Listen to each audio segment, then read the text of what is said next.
Good evening and welcome everyone. This is MachineCon GCC Summit 2025. It's lovely to have all of y'all here with us in the audience. This is the part where I say hello to you, you say hello back to me. Hello. Nice to see all of y'all paying attention. This is good. Welcome to Goa, by the way. It's lovely to have y'all back in this place.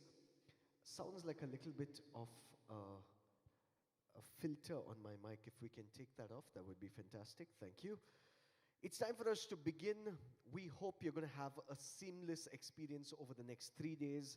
And in order to do that, one of the main things that we need you all to do is pull out these things that we call mobile phones from your pockets and double check that they're on silent. I'm going to give you all a few seconds to do that.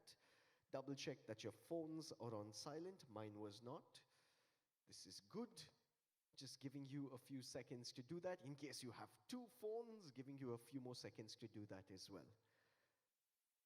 This is the 7th edition of MachineCon, the GCC Summit 2025. And after the resounding success of our June edition, we're bringing back together the leaders, the visionaries shaping the future of India's global capability centers. A heartfelt thank you to each and every one of you and our leaders who have taken time off their busy schedules to be here with us in Goa. Over the next 3 days, we'll explore the forces shaping India's next decade of GCC growth, from building future-ready talent and scaling innovation to unlocking Tier 2 and Tier 3 potential, strengthening governance and positioning India's centers as true co-leaders in global strategy. My name is Vineet Vincent and I have the honor of being your host for this edition, and it's a privilege to walk you all through the conversations, the ideas and experiences ahead. We've put together an exciting high energy agenda for the next 3 days, packed with powerful speakers, fresh perspectives and panels designed to help you think, rethink and reimagine the future of GCCs. Thank you once again for being here. It means a lot to us. We're committed to giving you sessions that are insightful, engaging, and packed with real value. And yes, we've got plenty of fun lined up for you as well. We have sunrise yoga, we have a Feni tasting session, and we also have a karaoke night. All this and much more. So relax, have conversations, network as much as you can, connect, and enjoy the next 3 days. It's time for us to jump right into it, and kicking things off in style, we have, by the way, a massive highlight of today's program. Do you all know who's in the house? Do you all know who's coming in? Tell me if you know.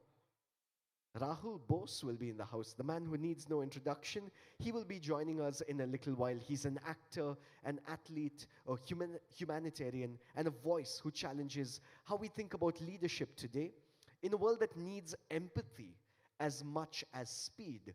This is the war room mindset, helping or hurting innovation. That's the conversation that he's going to have with us on stage. And before we begin, a big thank you to all of our partners who make MachineCon 2025 possible. Our ecosystem partner, Government of Karnataka, the Department of Electronics, IT and BT. Our gold sponsors, Axion Labs, Intel plus Lenovo, Omnicom Global Solutions. Our silver sponsors, New Relic, Data Logics India, Sanus AI. Our exhibit sponsors, BDB.ai, NetScribes, New Tuple, Questcorp Limited, Wipro, our GCC enabler, KMC Solutions, our destination partner, Gift City, our panel sponsor, Prodapt, our experience partners, Digital Nirvana, Infoceps Data, and AI, Carle Infra. Can we hear a big round of applause for all the people that made this happen, all the brands that made this happen? Thank you very much. Alrighty, we're done with the video introductions. We're done with the introduction of the event. It's time for us to kick things off. And we're going to do this with a powerful keynote to set the tone for the summit. For the next 20-ish, 30 minutes, we're going to dive into the then and now and also the next. A sharp exploration of how GCCs have evolved and what it will take to stay future ready and unlock new layers and enterprise value. People of the audience, please put your hands together and welcome Panchan Taneja, country head at Delta Capital, as he takes the stage.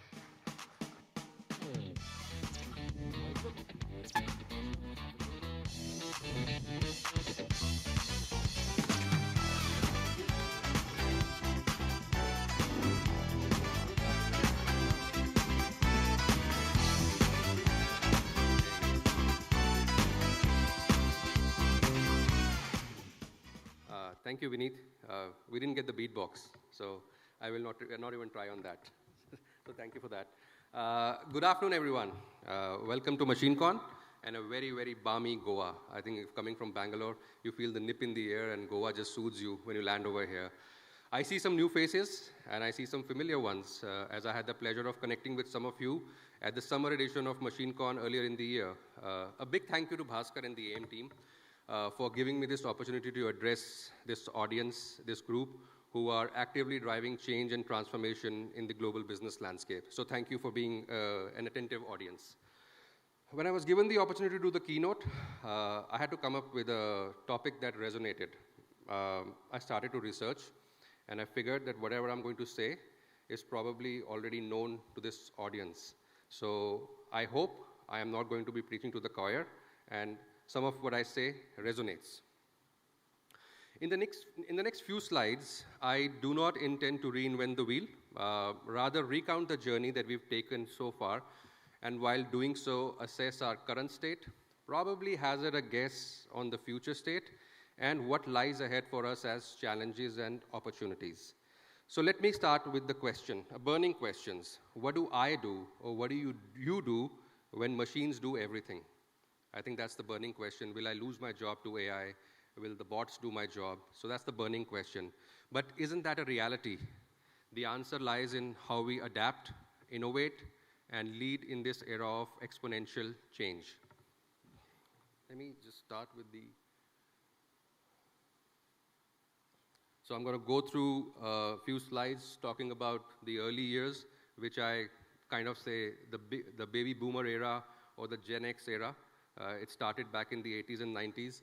Then we'll discuss about the now, which I term from that perspective as a millennial generation, and speak about the growth trajectory that we currently are on, and then speak about the next, the reinvention phase of GCCs, which is basically your Gen Zs, Gen Alphas who are taking over the world, and how we do it, what is the opportunity, challenges, and what could be the call to action. So I won't keep you for long over here. I've been given 30 minutes. I intend to wrap it up in 20. So let's see how fast we go. So how many of you read this book, Start with a Why? So there has to be always a why in terms of what you're doing. I think as kids, we were always very curious, and we would always ask the question of why. Why is the grass green? Why is the sky blue? Why is the mountain go uphill and downhill? But as we grow, we kind of lose the why because we are told to typecast ourselves in certain ways of thinking. So we lose our why. So let's rewind to early 80s and 90s when India began its journey as the back office capital of the world. So let's start with the why. Again, as I said, the quirky take that I have, this was the baby boomer generation and the Gen X generation. But what was their why? For years, the narrative was simple. India was the world's back office, a place for cost-effective operations. We came, we outsourced, and we saved money. Because in business, it does not matter what you do, but it matters why you do it. So why was, the focus was very clear. It was cost arbitrage, execution excellence, scale and productivity. We built trust globally through IT support, finance and process management. Offshore hubs became the backbone of global operations. Let's say the era wasn't glamorous, but I have to say it was transformative. If that era hadn't happened, I don't think we would all be sitting in this audience, or I would be on the stage discussing what we are doing and what we intend to do in the future. It established India's reputation for operational efficiency and reliability and laid a foundation that still powers our growth today. So let's fast forward. The why, it's redefined. It's not just about cost saving anymore. That era is decisively over. The GCCs in India is no longer a cost center. It's an innovation hub, a strategic engine, and a critical driver of business transformation for global corporations. We've evolved beyond merely achieving cost efficiencies and now play a crucial role in fostering collaboration between parent companies and their offshore affiliates, while also providing access to India's extensive talent pool, capacity for innovation, and a robust digital infrastructure. So we moved from being cost-saving centers to strategic global innovation engines. India's GCCs are no longer just support. They are drivers of technology, digital transformation, and regulatory excellence. We lead in Gen AI adoption, ESG practices, and governance maturity. So that's our now, which has been redefined. I'm sure you all agree we are in this phase where we are doing a lot more strategic work than just low-end, cost efficiency, execution kind of work. And the numbers, don't they tell a story? GCCs in India are a key driver and a pillar of India's services-led economic growth. The numbers, as I said, do tell a story. We've generated an impressive 64 billion in revenue, employing close to 1.9 million people, and our trajectory for growth is clear. By 2030, the revenue is expected to soar to 100 billion. That's not scaling, that's reinvention. With India aiming to be a $10 trillion economy by 2030, GCC-led services exports play a vital role in driving growth and providing a stable source of foreign exchange. India hosts about 55% of the world's GCC footprint, market size of about 70 billion for 2025, projected to grow to about 110 billion by 2030. Employment, as I mentioned, is at 1.9 million today. By 2030, 2.8 million. That's a huge number. And a CAGR of about 11 to 12%, GCCs growing from 1,800 to 2,400 by 2030. So that's our market. Now, what's the impact? This is not incremental growth. This is a structural shift in the way we work. I stopped short of saying double engine ki sarkar because India is now a dual engine of growth, capability creation, and compliance maturity. We are shaping global strategies, not just executing them. So what's next? What does India need to do to become a totally global brand? The word I heard back in early 2000s when I used to work with British Airways was, it was the world's most famous global airline, but we coined a term called glocal, which I still use. So what do we need to do to become a truly global brand, one that honors the global mandate and resonates deeply with the unique landscape of India? So what are the foundational advantages just that India offers? It's three key pillars. One is the talent pool. India's transformation from a low-cost to a value market is anchored by its vast demographic dividend. We have a very, very aspirational middle class, the size of which is going to grow in the next couple of years. We have 5.4 million technology professionals. 65% of the population is under 35. Our median worker age is actually 29. And the country ranks third in the world for producing STEM graduates annually. So that's a lot of talent pool that we can harness to do what we want to do in the future. This isn't just volume. It's a pipeline of high value, high caliber, digitally native talent, which we need to harness, train, and employ in the future if we want to be a 10 trillion economy by 2030. What else do we have? The second point, which is the cost and the infrastructure edge. Operational costs in India are approximately 40% lower than that of Europe and US, offering substantial cost effectiveness. I know we always speak about the fact that it's not about cost arbitrage, which I agree, it's not primarily about cost arbitrage, but the fact is we can't run away from the fact that we are 40% cheaper than what the world is operating at. Along with the cost arbitrage, what we're getting is strategic value. Earlier, we used to get execution value. Now, with the cost arbitrage, we get strategic value. So I think we need to leverage that value that we have with cost and strategy and move forward. The infrastructure from tech parks to seamless network connectivity provides an ideal environment from scaling high-tech operations. And I'm very carefully not avoiding the road infrastructure over here. I think if you come from Bangalore, you understand what the pain is to travel over there. So, but again, our infrastructure from tech parks, once you're inside, and the connectivity is seamless. The third point, the strategic shift to tier 2 and tier 3 cities. With escalating costs and intense competition in tier 1 metros, companies are now looking to tier 2 and tier 3 cities. And the good part is that tier 2 and tier 3 cities, they have an anchor in a tier 1 city. Let's say for Bangalore, it's Mysuru, for Mysuru, it's Bangalore, and there are others like Coimbatore has Chennai. So they're anchored to the tier 1 city, and again, there's a lot of talent pool over there. There is a lot of digital native talent pool over there, which we again need to harness. These locations offer a compelling combination of lower costs and largely untapped skilled talent pool from strong local academic institutions. The governments are actively supporting this with incentives like tax benefits and research and development policies. So this is a strategic move that builds a more resilient and cost-effective talent pipeline.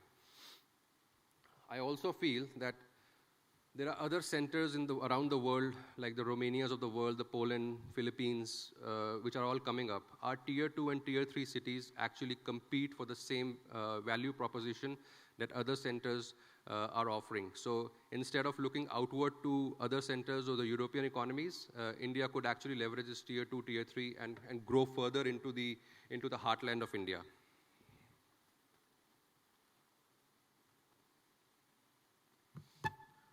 So this is the Gen Z, which is reinventing the why. Again, I've used a lot of book references because I might have them on my bookshelf. I haven't read all of them, but I've read partially some of them. And this is one of the ones which I've read, which says, what got you here won't get you there. So what got us to this stage today is not necessarily going to be the one which is going to get us to the promised land tomorrow. So the same beliefs that contribute to our past success can also hinder our future success. The next decade of GCC growth in India will be defined by nano GCCs, small, agile, compliance-intensive hubs that specialize in niche domains. These centers enable global firms to integrate into India's ecosystem more quickly, mitigate regulatory risks, and access talent as needed. Nano GCCs will emerge as catalysts for innovation. High growth domains will dominate.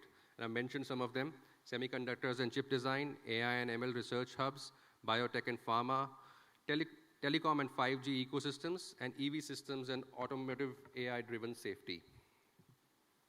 So the advantage with India is quite clear. What's the opportunity? I mentioned it, and I've spoken about it. India's advantage is quite clear. Median age of our talent is about 29 years, a highly trainable talent pool, an aspirational middle class. Its size will double in the coming years.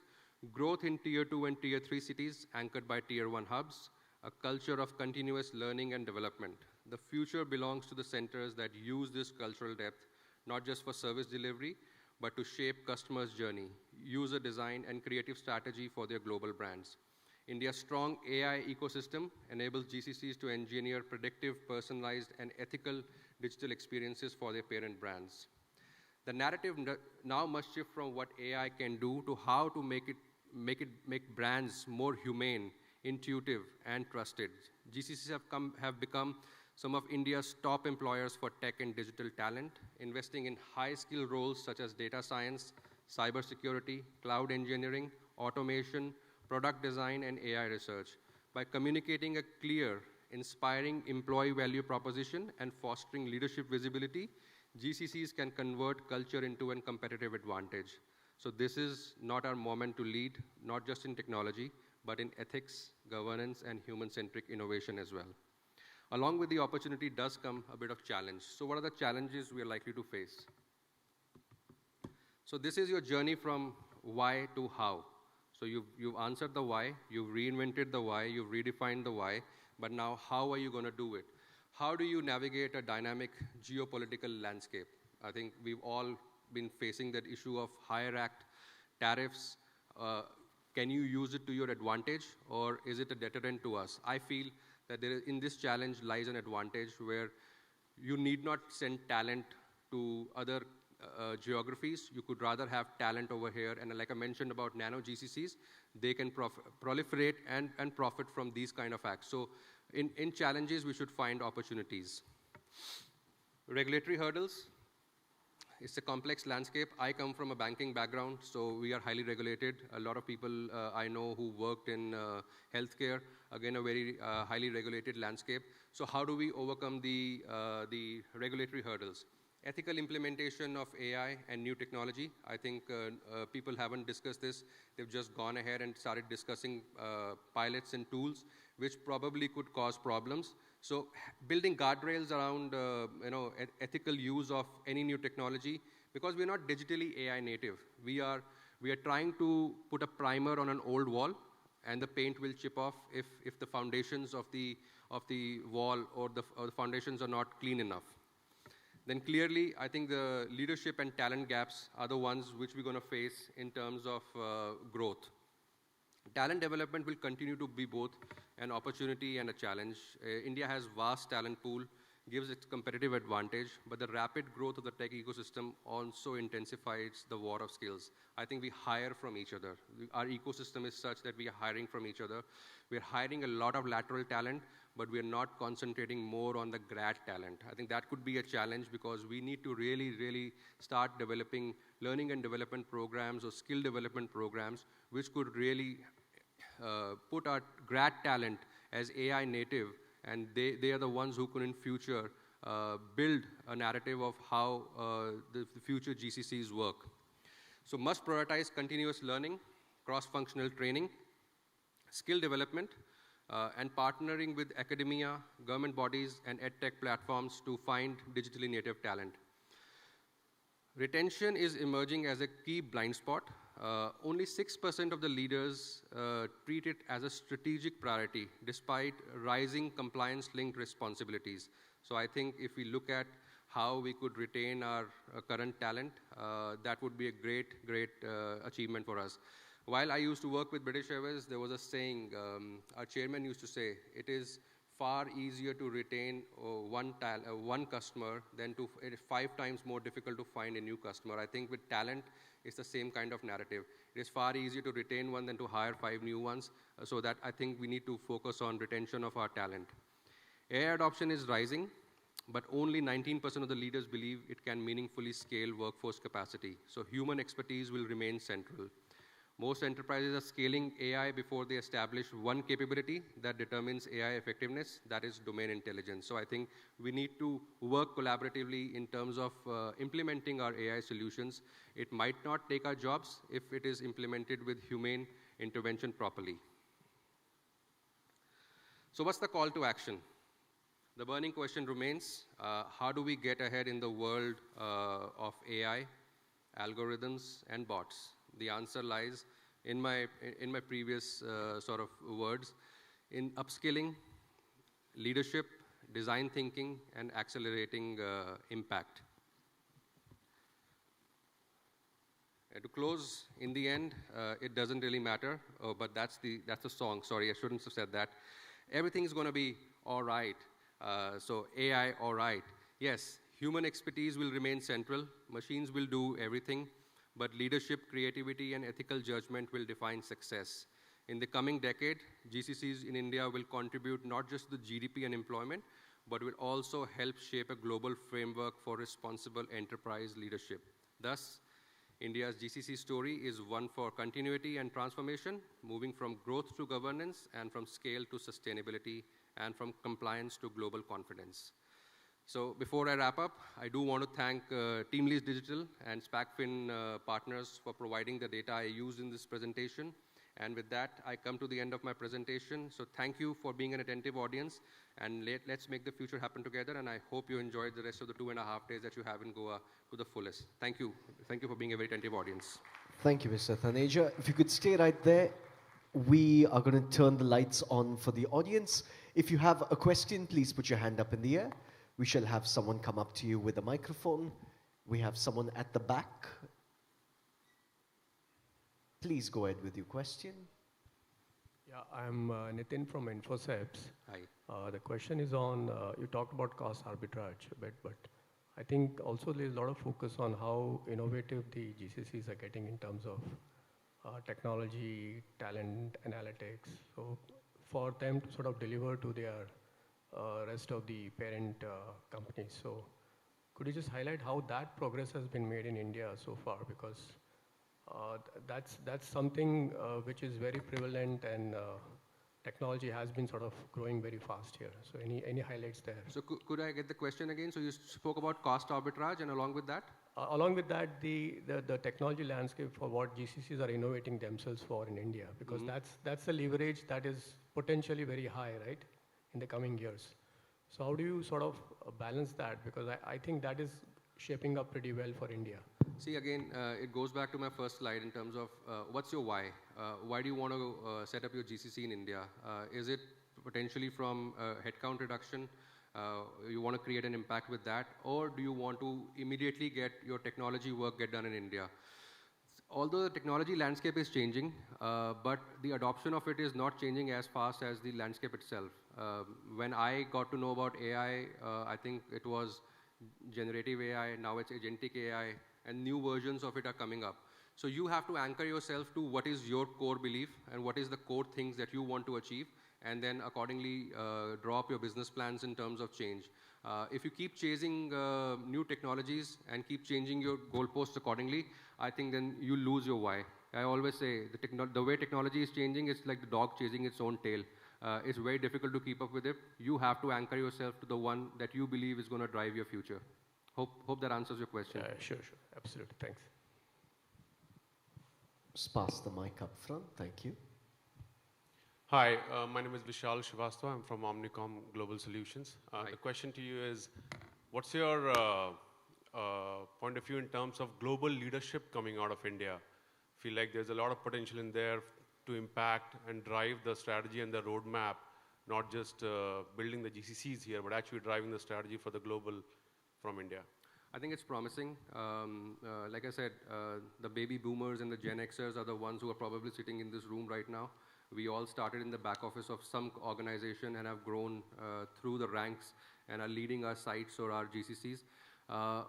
We are also getting a lot of strategic global roles in India, so it's promising. It also depends upon the value proposition that your company actually wants to create. The term GCC is very India-centric.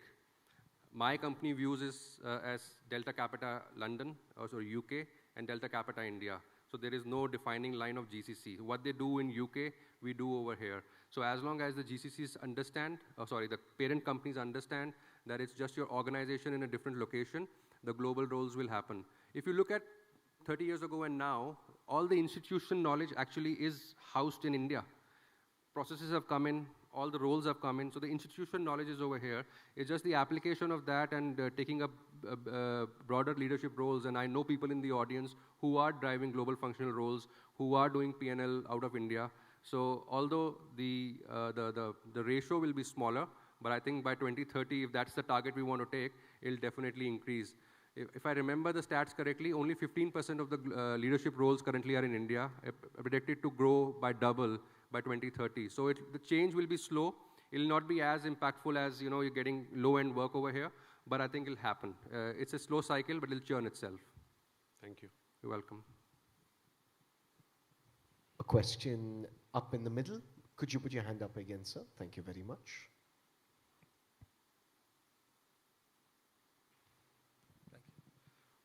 2 points. One, you mentioned about policy. So I'm Sangharsh Sood from Genpact. Hi, Sangharsh. Hi. So one, you mentioned about policy and regulatory. If you can highlight 1 or 2 impediments which the GCC arena is facing. Second, the H1 visa US issue. Do you think that will have an uptake for us? Absolutely. Like I mentioned, this is the world for nano GCCs. So if a company is going to end up spending a lot of money on sponsoring H1 visas, they'd rather invest that money back in India and start a GCC over here. So a nano GCC would be anywhere between 250 to 500 people. It's easier to get that off the ground over here than to go around Hire Act or H1B visas. So there is a potential over there. But again, the value proposition has to be sold correctly. Your first question was on policy. Sorry, what do you want me to say on policy? You said that policy might have some impediments. So what are, if you can highlight 1 or 2 areas where you're seeing impediments from a policy or regulatory standpoint? Because all states are facilitating and inviting GCCs. Yes. So what is it that you feel is an impediment in this area? Not necessarily an impediment. I think it's just what is happening right now is one-upmanship between the states as to who can give a better sort of tax rebate to the other company.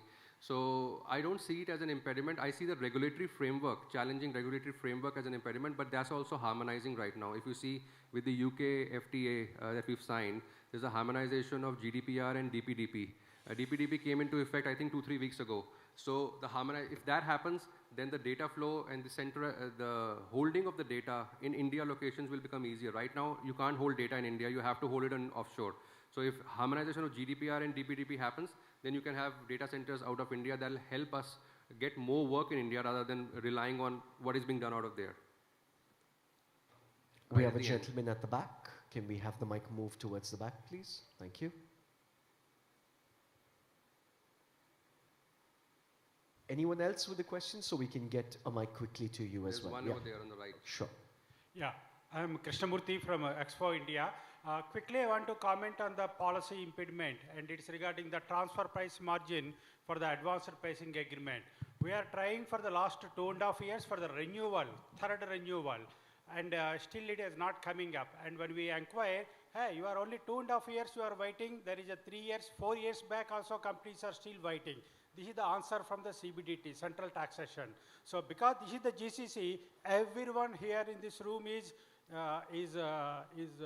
impacted by the transfer price margin. So I want to bring the light. I mean, it's not a question to you, it's a comment to the audience. But transfer pricing margin, do you want it to be rationalized? Do you want it to be increased, decreased? It is an advanced pricing agreement. So we don't. I'm not complaining on what should be the transfer price margin.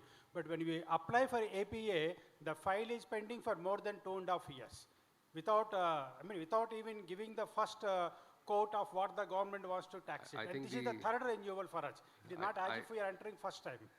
Let me hazard this. Tomorrow the Honorable Minister is on the stage, so please do ask the question. Yeah, but it is a central topic. He will not answer. So I will stay quiet. Hi, Venkat from Prodapt. Hi, Venkat. You have been, you touched upon a very important topic about talent and how we can engage with academic institutions. So if you look at, I've been engaging with a few academic institutions, but one of the things that they also look at is what is the kind of placements you provide, right? And the more the number of placements you provide, the more flexible they are. So in cases of, say, nano GCCs or GCCs who hire only, say, 10% of their workforce every year, how do you think we can influence academic institutions to be aligned to the talent that we require over a period of time? I can speak from personal experience over here. I have a team of about 270 people in India, multi-location, Bangalore and Pune. So it is a very challenging job, first of all, to get graduate placements because you're not a known brand. I'm not sure if before my company's name got flashed over here, how many of you knew about it. So I'm trying my level best to put it on the map. That's one. So you have to again anchor yourself to the kind of universities you want to go to. We have consciously decided not to go to tier 1 universities because we're not going to get the talent out of there. So we have anchored ourselves to tier 2 in cities like Pune, where we have a center of excellence for engineering.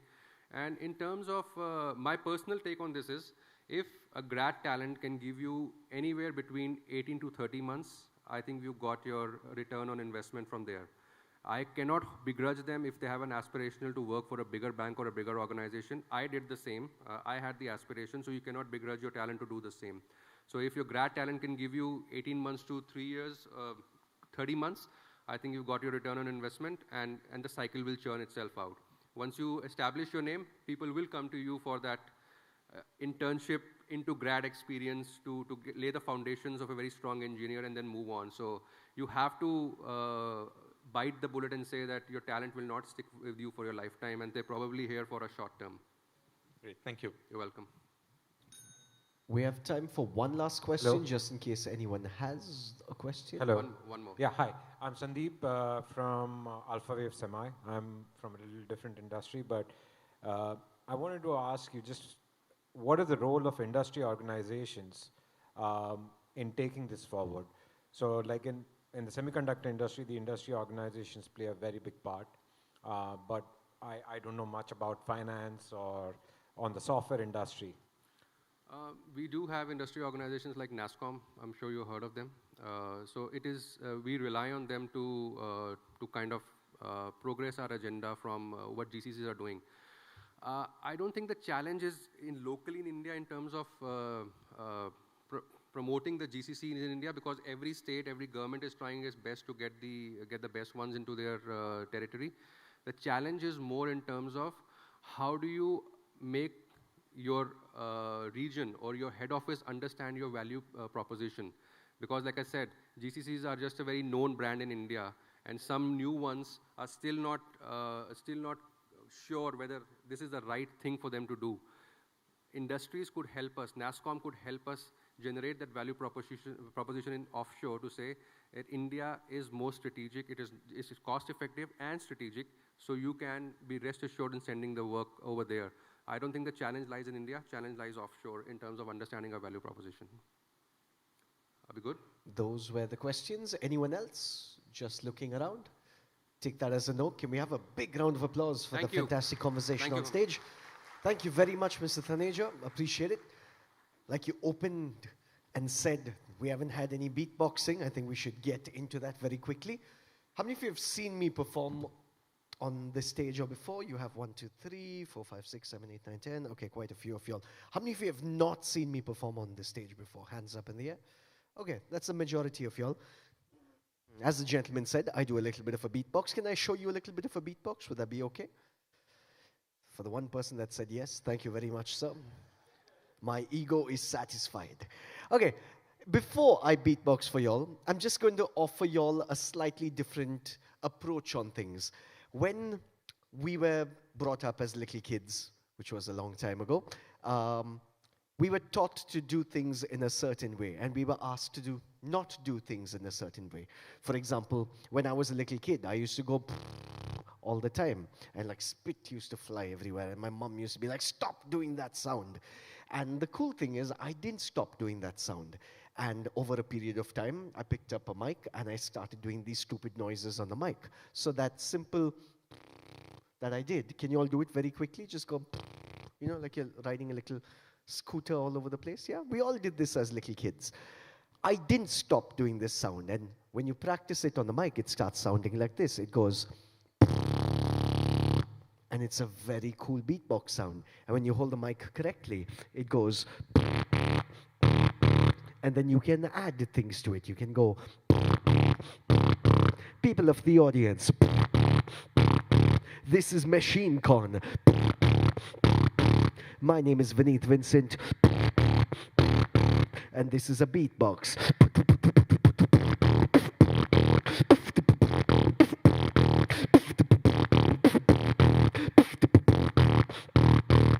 Good so far? Yes? Yeah? Okay, this is good. So the reason I'm asking you all to do this, whether it's with your kids, with people that you know at the workplace, figure ways to let people be creative. Let people do their own thing. You're going to find solutions in the most weirdest of ways. And one way I found out how to find solutions is using beatbox. For example, it's also unlearning of skills. When you unlearn how to speak, it's a whole different world altogether. And I do this at every single gig. I teach people how to beatbox. So right now I'm going to show you the basics. I start with something as simple as saying the word to. Can you say to? Now when you say to, we're taught to use the word. We're taught to go to. But when you change the way you do that, it starts sounding like a kick, like the kick of a drum. It starts sounding like, I'm not using my voice. Instead, I'm just making the sound. I'm going, try it. A lot of you all are getting it. It's as simple as that. You're going, and the second sound, it's the letters T and S put together. So you're going, tss.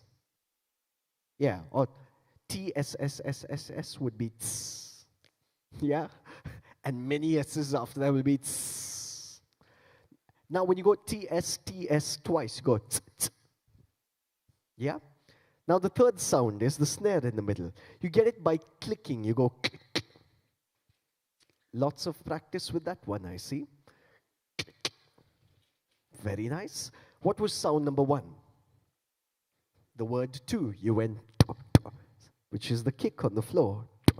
Sound number 2 was tss. Very nice. Sound number 3 was unlearning patterns of speech to make it sound like a beatbox. 3 sounds.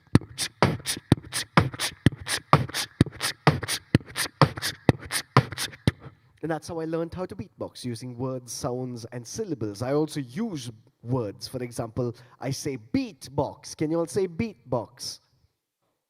With a little bit more enthusiasm. Beatbox.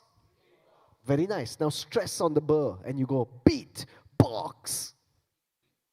Nice. Now you go beat box. Very cool. Now you go beat the box. So you take 2 words like beatbox and you put it together. You go beatbox, beatbox, beatbox, beat the box, beat the box, beat the beat the box, beat the box, to the bar, to the bar, and then you add the scratch. You go.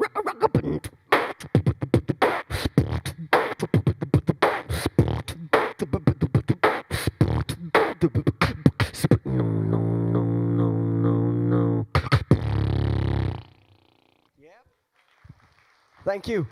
So, by the way, when I look into the audience in bits and pieces, some of your faces are like this. So it's quite entertaining. I don't know if that's a compliment or someone smells next to you, or it's. I won't look at the person right now. Anyway, a little more? Yes? No? Okay. I'm going to teach you a few more sounds. And remember, all of this is unlearning patterns of speech. By the way, I take a lot of this and I also use it in my daily life when I deal with people, when I work in events. Unlearning patterns of doing things opens up doors like never before. One little sound that all of us used to do as kids and we stopped doing, I'm pretty sure we've stopped doing it, is this. How many of you did that? Hands up in the air. Right? We all did that. Somewhere along the line, we stopped doing that. How many of you still do that sound? Really? The children are alive in y'all. All right. So, that sound, can everyone just very quickly go, feels so nice, right? So when you take that sound and you practice a little, so y'all are doing it outward mostly. So I do it inward. I go, and I know that sounds like The Grudge, that movie. And then I add a sound to it. For example, when you see something amazing, what do you say? Wow. Someone said, wow. Okay. Can you all say, wow, wow? Okay. Now you take that sound and you put it in the word. So you go, wow. Wow, wow. Takes a little bit of practice, and then you get a beat out of it. You go, wow, wow. Add a snare.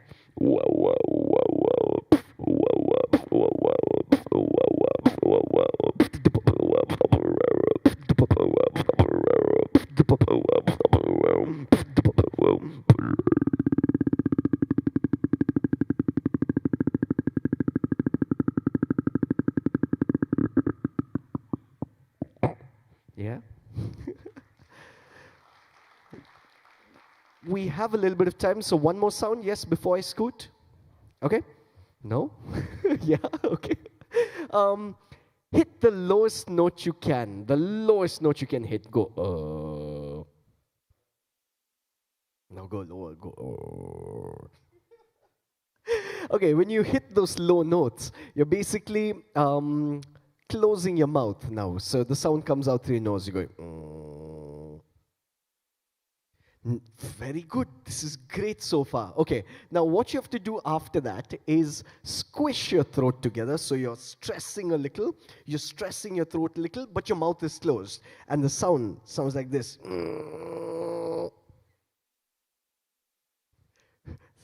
The gentleman is laughing. Why, sir? It reminded you of something. Okay, so that sound, when you keep practicing, by the way, if you're doing it right now, take sips of water. It tends to mess with the back of your throat. When you keep doing that sound and practicing it, after a while, it sounds like this. All through your nose, yeah? Nothing from your mouth. Going. And then you take that sound and you put it in a beatbox. It'll sound like this.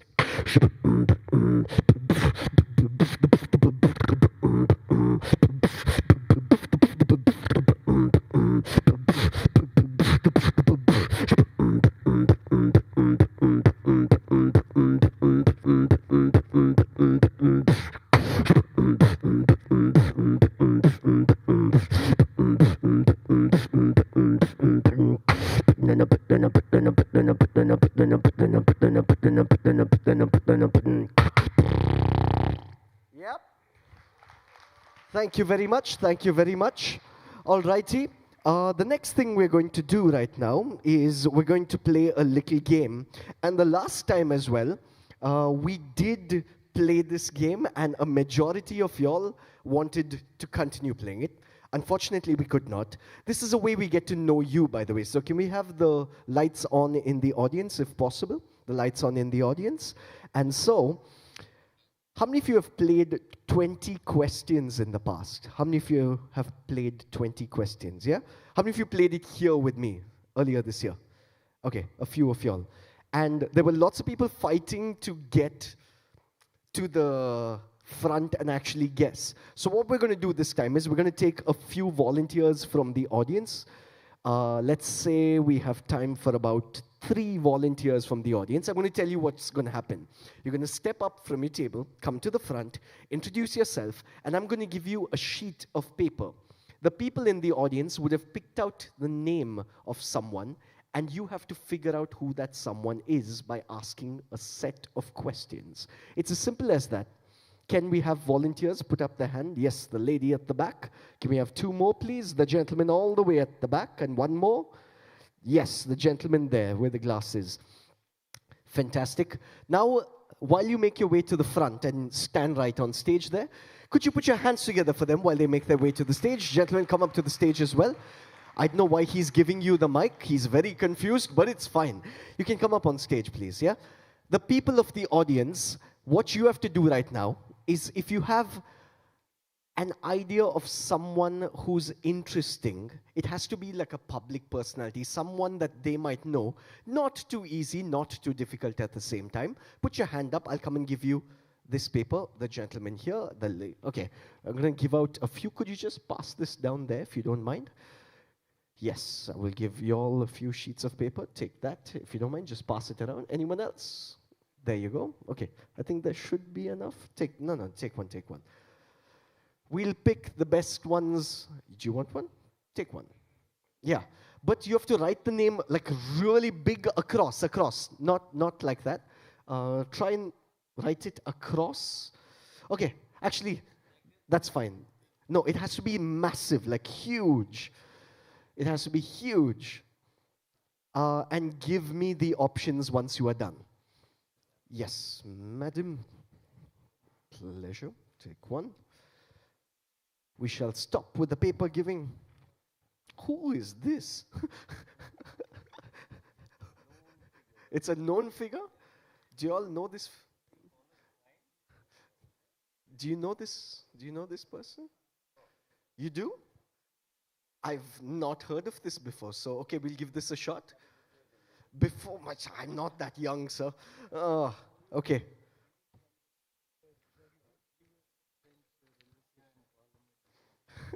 Madam, do you have it? Fantastic.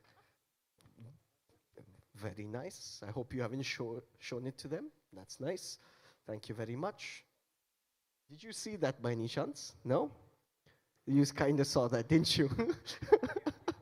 Okay. Okay. I remember you. You gave some fantastic ones the last time, I remember. I remember very clearly. Okay, anyone else? No? Okay. Who do we start with? Y'all decide. Yeah? You haven't? Okay, just y'all take 2 steps back. Yeah, madam, 1 step forward. We will start with you. Give you an easy one. Okay, what you have to do right now is hold it in front like that. Yeah, and not look down. You cannot look down. Look at me. Ah, there we go. Hold it a little back. No, don't look down. You look down. Okay. There we go. Can you all see that on stage? You can't look at it. Don't. So I'll cover the monitor so you can't see the don't look at the monitor. No, that's good, that's good. Okay, firstly, tell us who you are, where you're from. That sounds like a Backstreet Boys song, but yeah, go ahead. Hi everyone, this is Yamini. I'm from Product. I've come here from Hyderabad, originally from Rajasthan, but yeah, we are going global, so why not? Wow, big round of applause for her. Please don't look down. Just a reminder once again. Your job right now is to ask them a bunch of questions, okay? The questions are going to be like, for example, is this a man? And you have to only answer yes or no. All right? Yes or no? Okay. Do you understand? Okay. Shall we start? Yes? Give the lady a big round of applause before we begin. And your first question is? Is it a he or a she? He. He? Okay. Famous person? From sports? From Bollywood? That's 4. Okay. Somebody from recent movies? Oh, wow. It's not very young then. Nepo kid? Okay. That's what, 8, 7? So, actress? Okay. Kind of. I mean... Oh. Singer as singer? No, that's 9. Listen, no, Is it? what? Is it Rakhi Sawant? This is like, why do you do these things?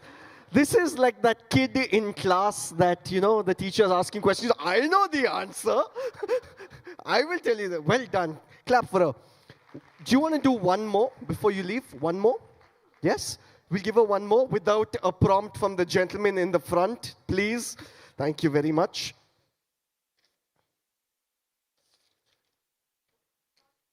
Actually, why don't you step back, let these gentlemen go, and we'll get you back once again. Who wants to go next? Actually, why don't you go? You go next. You go next. Come, come, come. Do you think, wait, I don't think he's going to know this, but he might. Zoom in, please. Do you know, do you think he's going to know that? Okay, I don't think you're going to know this because I have no idea what that is to begin with. Okay.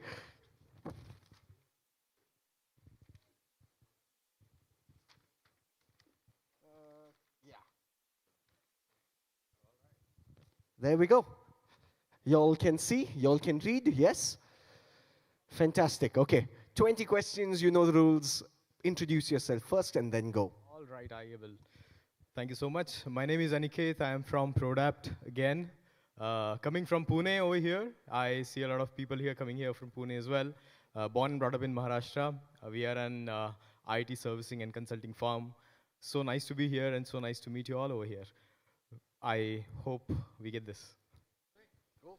20 questions. All right. Again, a man, a cricketer. All right, an Indian. All right, a politician. All right, how do we go about this? A cricketer? Sorry, I asked that already, sorry. Where do we go? A sportsman? No, he's not. Okay. All right. What else? A businessman? No. All right. No, but borderline, yeah. Possible, is it? In between? I mean, kinda. Yeah. Okay, okay. That's 7. What else? 7 questions. Yeah. 6. All right. What What else? Of course not. um, into what I can say. Yeah, just let me remember what else. Shall we give him a clue? A little. That'll help, really, please. Anyone give a clue without giving it away? Movies. Oh, I asked. Okay. What? All right. Who is that? All right. A celebrity, Hollywood. Is it Brad Pitt? No. All right. Latest movie? Have been into the latest movie? Oh, that's nice. All right. What has it been?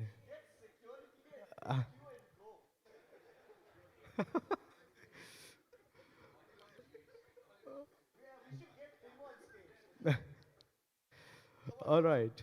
A latest movie, a Hollywood star, a male celebrity. Ridiculously fit.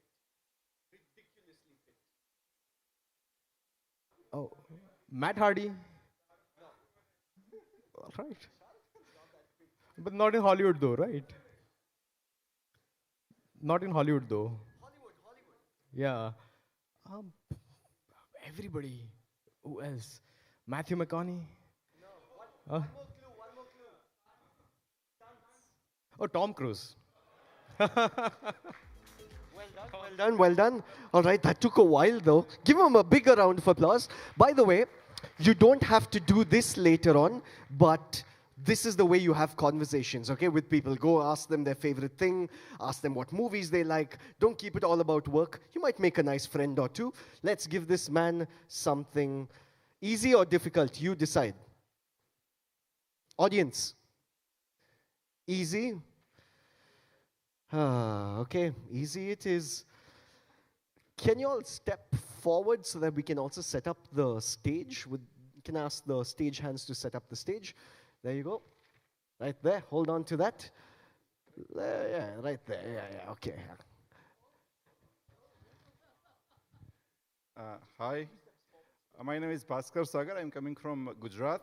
Have you heard of Gift City, India's first operational smart city? So I represent Gift City Company Limited, which is the parent company of the entire smart city, which is obviously a paid project of Prime Minister. And before I lose the game, I would like to have tuition from my fellow colleagues. And then I can now start questions. Okay. Keeps taking it forward like that. Indian. Okay. Politician? Okay. Cricketer? Ah. 1, 2, 3.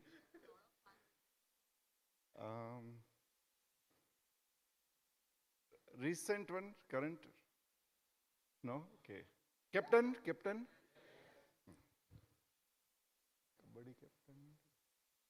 Okay, how many questions I'm left with? Many?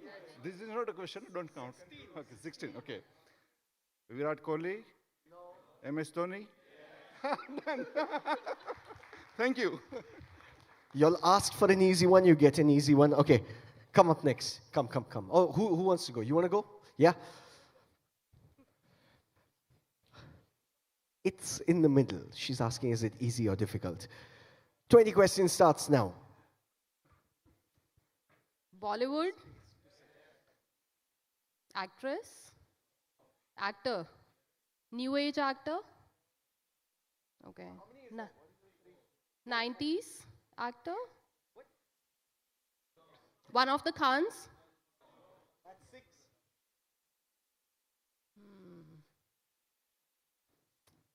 Okay, that's too wide actually. Does he sing? No. Just acting? No. Not just that. So then he... Oh, drama as well is in that case. Theater, is it? No. That's 9. It's the fastest number of questions we've had so far. Yeah.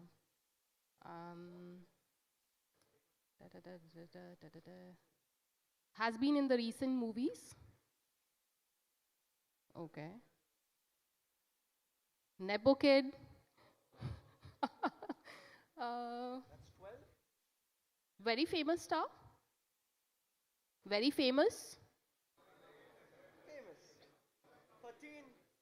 Famous as in ridiculously. Yes. Yes. Is it Sanjay Dutt? No. 14. I don't think I'm going to get it though. Mm, Clue? Anyone? Clue? yeah. The gentleman at the back. Wait. You, Sorry? No, that table's dangerous. Wait. Rugby is a great clue. Let's give one more as well. Oh, okay, cool. Oh, Ranbir. No, Farhan Akhtar? Ranbir Singh. Sorry. Rahul Bose?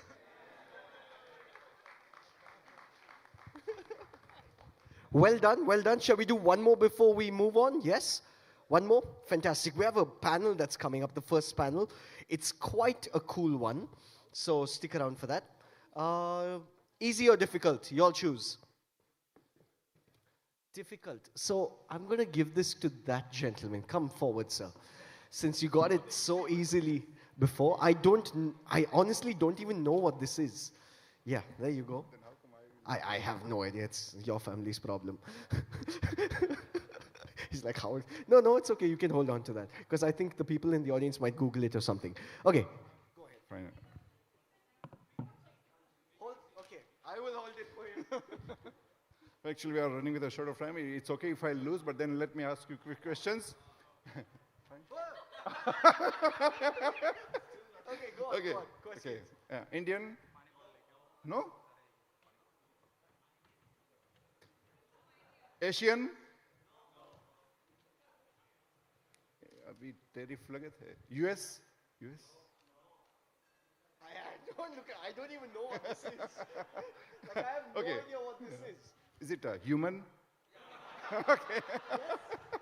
Is it human? Okay. Still. Four questions? Okay. Celebrity. Hi, it's difficult. And again, panel is coming. So.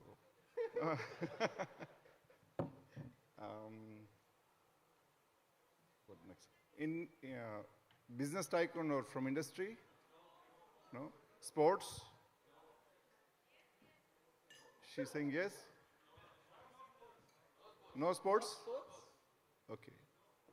Madam, I think you're Googled something else. She saw the name. What was the name? You saw the name? Okay, male, female? Yes, male or female? Yes. So, okay, female? No, okay, so then male. How many questions? I lost count. I've been laughing.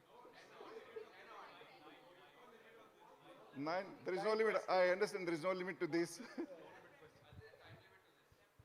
Come on. Almost done. There is Okay, no country, let's there give is him no a clue. sector. Where is this from? Crime. Okay, crime is the clue. Crime. Oh my, I am gentleman, I have no connection with crime. Yes, out of syllabus. Is this a Netflix thing? Oh, Real guy. Okay. Okay. Crime. Terrorist? Huh? Yes or no? Yes. Assassin.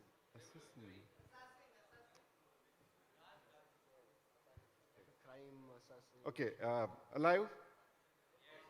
Yes. Not alive. Of course. Yes. Saddam Hussein? Osama bin Laden? I know few only. Last one say the why. Shall we just show him and see if he knows it? Yeah? Okay. Do you know who that is? Yeah, ये तो नाम बोलते तो भी I could have said no. I don't know. Thank you. Thank you very much. Give all of them a huge round of applause. Please, thank you all very much. Do take your seats in the audience. We did this so that, to let you all know that don't be stuck up. Crack a joke or two in respectful ways. Get to know people. Network as much as you can. You're here for 3 fantastic days. Make the best of all days. I'm looking for my script before I jump up on stage. How's everyone doing, by the way, in the audience? Everyone's okay? Yes? Okay, fantastic. Like I said before, we have a fantastic panel coming up, and it's my honor to introduce the people onto the stage. This panel will be titled Designing Future-Ready GCCs That Scale and Innovate. I'm going to call upon these people one by one. Your job as the audience is to clap and make a lot of noise for them. Do we have a deal, audience? Yes?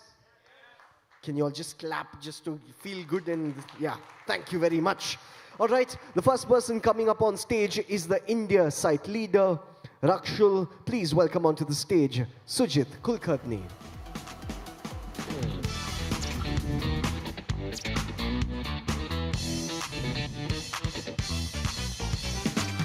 Welcome to the stage. Joining him on stage is the CEO, Omnicom Global Solutions. Please welcome onto the stage, Vishal Srivatsava.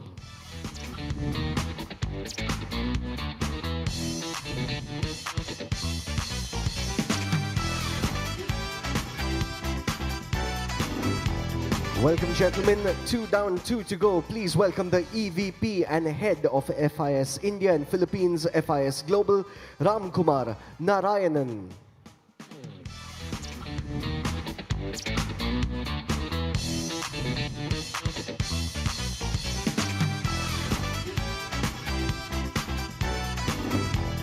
Welcome, sir.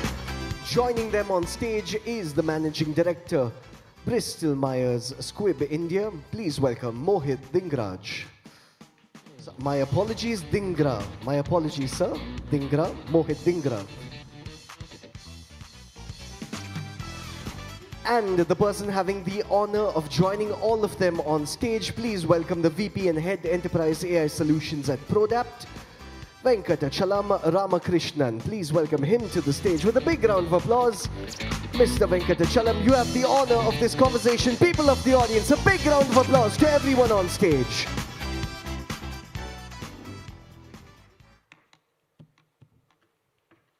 Am I audible? No. Audible now? I mean, old habits die hard, so this is from the COVID days. Is my screen visible? Yeah, I guess so. Good evening, everyone. It's an absolute privilege to welcome you all to this conversation on designing future-ready GCCs that scale and innovate. For many years, GCCs in India were defined by a simple equation, which was cost arbitrage on one side and abundant talent pool that was available. But today, that equation is changing irreversibly. GCCs are no longer the back office. They are more the extended HQs of their mothership. They are shaping products, they are driving innovation, and they are also creating enterprise-wide value. And of course, all of this is happening at the backdrop of what I call as the global AI overdose. And if you have not been using the word AI, transformation, paradigm shift in the last 2 years, I'm sure you all have been made to feel professionally guilty at some point of time. So, while we often talk about how GCCs are being reshaped by the shift, the reality is the change is also happening for all of us. When I say all of us, it also includes IT services companies. So the company that I come from, which is Prodapt, a lot of my customers are now moving away from the old services model, which is the classic, tell me how many Java developers you have and I will give you the headcount. So that model is actually retiring, and rightfully so. So today I am being questioned as to what is the outcome that you're delivering, what is the value that you're delivering. And much like GCCs, IT services is also pivoting towards that model. So while we are moving towards becoming a value partner powered by AI, powered by IP, powered by problem-first thinking, that journey also resonates very well with what is happening in India with GCCs. So as leaders on this stage who are running some of the most admired GCCs in India, I am very thrilled and honored to be learning from you, and I'm just going to be a learner here, a student, to know some of the practical experiences on how you scale, how you innovate, and take some of those ideas as my own and implement it in my firm. So thank you for being here. Thank you, audience, for being here. I'll start with Sujit. Sujit, value creation in a GCC is fundamentally different from cost optimization. So in your view, what does value creation truly mean in the GCC context today? And what signals show that a GCC has crossed that threshold? Thanks for the question. So quickly introduction from my side. I'm Sujit, and I'm heading Raksul India Development Center in Bangalore. It is a B2B commerce company with a variety of offerings into small and medium enterprise businesses. So coming to your question, I think traditionally GCCs were built for cost optimization, do the same things but cheaper. But I think that is changing, and of course value creation to me means that GCCs are no longer a cost arbitrage unit, as Pancham, my friend, was mentioning in the keynote session today. But they are actually moving towards becoming capability engines for our enterprise. So I think three things that will basically highlight to understand when we are moving to the journey of becoming a cost, not cost arbitrage, but actually capability engines for our enterprise. One, of course, we are not looking at cost arbitrage at all, but looking at how we can contribute utilizing AI driven technologies in the market now. And the second one, when we are moving from cost arbitrage or cost related reasonings to AI capability driven centers. So I think one is you're looking at product ownership, end-to-end product ownership completely, from doing tasks based activities to actually going and driving business outcomes for the enterprises, and building trust and transparent governance in the GCC units will also help us get there together. So I think for me, the value creation happens when the GCCs move towards becoming indispensable for their enterprise organizations. Thank you. Thanks, Sujit. So Vishal, continuing on that thought, where GCCs are moving towards indispensable units to their mothership. So if they have to demonstrate that they are value creators and not cost centers, what kind of metrics and KPIs should they track that unmistakably signal their shift, especially from a global HQ perspective? Yeah, Venkat, great question. If you can't measure it, you can't grow further. Few indicators and few KPIs, at least at Omnicom Global Solutions, we keep very close to our heart as we grow. And we've been in this industry in India for last, this is our 14th year running. Part of Omnicom's integrated solutions engine is what we call ourselves. From an indicator standpoint, usually we notice these initiatives trigger from a bottom line mindset. Cost arbitrage is what is usually it is called. An initiative driven by the CFO's desk. And the indicator for us to drive whether we are heading in the value-driven mindset is when that focus conversion shifts from a CFO desk to a CEO desk, because now we can start talking about the top-line impact that the GCC can bring for our global organization. For us, this is not just helping our agencies within Omnicom and the practice areas to win new clients, but also retain existing clients. The value proposition and the capabilities that we build, the offer that we present and the services that we deliver to our practice areas, are they being taken to the pitches? Are they being leveraged by our agencies to retain and to win new clients? We call, at OGS, we call that growth perspective as part of our balanced scorecard approach. We measure growth metrics in that. Some of them, for example, if it helps, we track how many global accounts that OGS is a part of, where we are delivering end client deliverables and outcomes from India. We monitor that very, very closely. That is something that we see how it impacts the top line of the global. Second, at a regional level, we see how the capability expands, also grows in. So not only growing in depth in one, but also growing in width across multiple capabilities that we have, depending on the mandate that the agency has won from the client. Could be an advertising or a creative mandate, could be an end-to-end media mandate, could be all of it.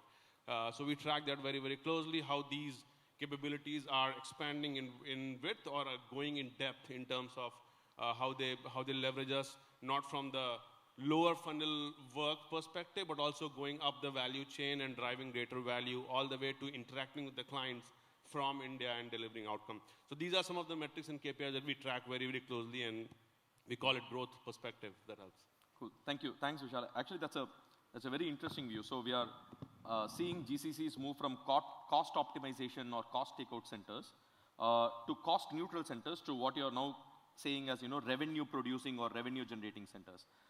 So that's a great perspective. Ram, so once a GCC starts moving into value creation territory, scaling becomes the next frontier to conquer, right? So from your experience, what operating model choices separates GCCs that scale smoothly and to those that struggle? So are there any tips that you have for us? Yeah, sure. Thank you. Thanks for the question. And the company I belong to is in the money flow, as we call it. So it's money at rest, which is our core banking systems, money in motion, which is payments, and money at work, which is capital markets areas. Now, as a public company, the market measures us, of course, on a number of factors. There are two major factors that come in, right? One is revenue growth, the other is margins. And typically, large GCCs play a role in both of them. And I think, as was mentioned earlier, you have a responsibility on revenue growth, obviously, but you also have on margins. And that's where the cost equation comes in. So while a lot of discussion happens around GCCs, are you cost, are you built for what? At the end of the day, you cannot forget the cost advantage that you may have. So having said that, in my opinion, I think there are four major areas that most GCCs operate with. One is the portfolio of work. And I call it a portfolio only because it's probably got a mix of things, especially for older GCCs. You have some parts of the portfolio which are growth, some parts of the portfolio which are delivering today's revenue, but with moderate amount of investment that's going in. And there's going to be things which are cash cows, right? You're still managing them for your customers and still delivering revenue today. So the portfolio of work really will, is kind of the first thing everything else keys off of. And how you tune that portfolio of work is very much dependent on the company strategies and everything else. And if you're part of a core, for me, the measurement is, are you having an impact at the company level or not? I mean, business units will be there, functional units will be there, all this stuff will exist, and they have to worry about their own operations. But as a GCC leader, my focus is, are we kind of making an impact at the company top line? So that's one. Second thing linked to the portfolio of work is your talent strategy.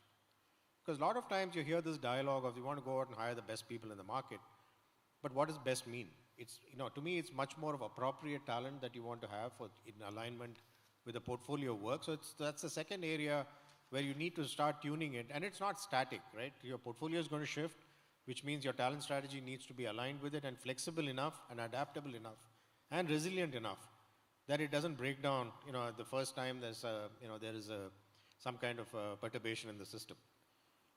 The third piece from that is, given the India advantage, if I look at it from the ecosystem perspective, there aren't too many ecosystems in the world which has what we have. There aren't too many places where you can drive around in a city and meet most of your global customers. It doesn't matter who you are. You probably have other GCCs here from your global customers. How much linkage we have with them is a different discussion. I think that's an opportunity for all of us to think about. Can we build those partnerships much better, much stronger? Because if everybody is shifting to value, which means the portfolio work and the kind of work that these GCCs are doing for your global customers, along with your global customers, there are opportunities to partner. That's one side to it. The other side to it is the learning that comes from the India market. In my previous company, our CEO used to say there is scale and there's India scale. So an India scale has two parts to it. Especially if you have a business in India and you're a technology company, it becomes a challenge. Because Indian customers, the expectations are sky high, and they want it done like yesterday, and the customers also don't have that much maturity. So if you're trying to deploy at scale into the Indian market, a lot of times you go from the deal signing to production in probably a very short period of time. There is no staging, there is no pre-prod, there is no production. You go directly to production, right? And then you figure out if it's working or not.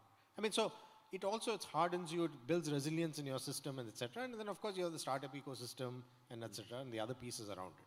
So the ecosystem advantage is another piece. That's something that everybody needs to look at to see how can they tune it for themselves, right? What can they get out of it?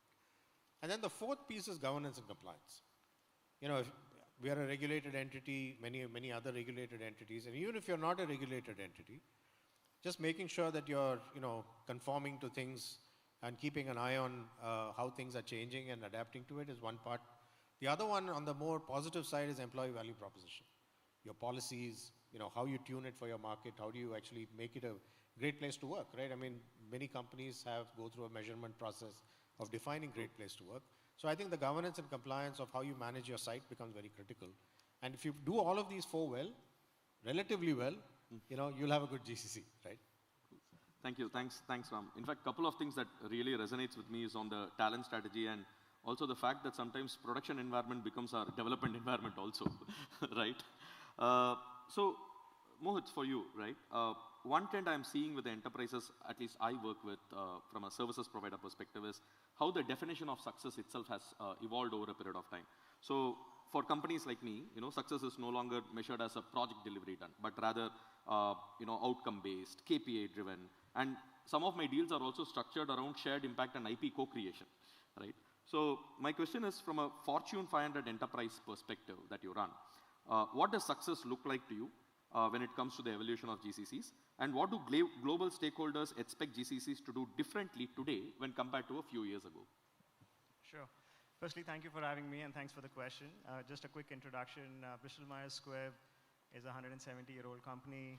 It's a biopharma company across, delivering for our patients across 5 major therapeutic areas, which is cancer, immunology, cardiovascular, so on and so forth.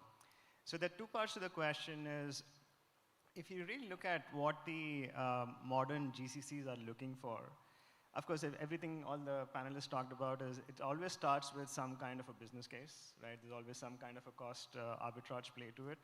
But I would say that's really become a very small percentage right now. A lot of the folks are now talking about innovation. A lot of the folks are talking about business outcomes. A lot of the folks are talking about get me the cross-functional collaboration, right? So no longer the conversations are, yeah, you can do this well for us. You can do it at a cost play, which is whatever, 2-3x lower. I think those conversations are no longer there, right? There is a business case, but the business case is just purely for being there, right? So if you go back to what is the value that you're looking for, I think fundamentally a GCC, every company has a DNA, right? And a GCC has to, have the similar DNA of the company. You can't be too far away. But the advantage that you have coming in late is you don't have to go with the same muscle memory that exists in the company. So as these GCCs are coming up, the common question that always comes is, guys, we are looking for, us to be more cross-functional collaboration because that's sometimes not easy depending on where you are and how distributed you are, whereas the GCCs are new under one roof, you're setting up multiple functions, so on and so forth. The second is the innovation breakthrough that can happen here, right? Because we're coming in a bit late. I know you talked about AI, you talked about technology. That advantage of people coming from different industries and different backgrounds and seeing it very differently is what you can harness only in the first 6 to 12 months. After that, you kind of start losing it, right? So I think how you tap into that is very important. If you ask me today, the KPIs for any modern GCC is, in my view, there should not be any GCC-specific KPI at all. It should just be a replica of your business or functional KPI. It has to be a replica of what business outcomes you're trying to drive for the business. And I think that's really the fundamental shift that has happened, right? So to summarize it, I think I would break it into skill, and I would break it into scale, and I would break it into innovation. The last part I'll touch upon is, at the end of the day, the fundamental thing that we are trying to do is people process tech. That is not going away. I'm sure you heard it 30 years ago, and you're going to hear it 30 years from now. But we have to do it in that order. Because what happens is, if you do it in the reverse order, where you apply tech to a badly designed process for a organization that is not energized and motivated, it will never work. So you have to first transform at the people level, the mindset, the shifting, the training, so on, and the skilling. Then you have to go back and say, guys, these processes were written 20 years ago. I have to redesign it. I have to reimagine it. I have to start from scratch. How would it look? Then comes the tech part, where you say, okay, now I've got the best tech, and I can apply it the best way for the most efficient process. Then the compounding effects of that is multifold. I think that's what everybody aspiring for. Cool. Thank you. Thanks, Mohit. In fact, a few people, just before this panel were also discussing about how this name GCC will slowly evolve to something called as, global technology centers, and then eventually into global value centers. So I'm sure we will come up with more and more acronyms in the future. Sujit, back to you. You mentioned earlier the ways GCCs demonstrate value, right? So how is AI accelerating the shift? And can you give me 1 or 2 examples how in a very practical way, AI is helping you reposition GCC from just being a support unit into a strategic innovation engine? Sure. I think clearly AI is defining and changing the landscape of product and engineering space, and is a rapid accelerator of both speed and quality when it comes to value creation.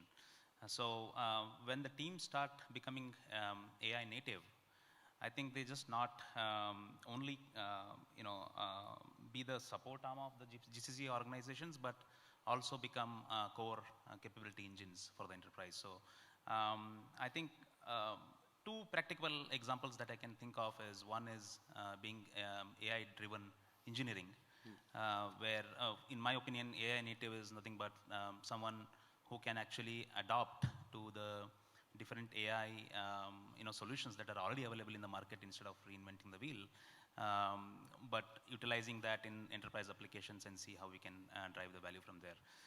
So that is one, becoming AI-driven engineering organization.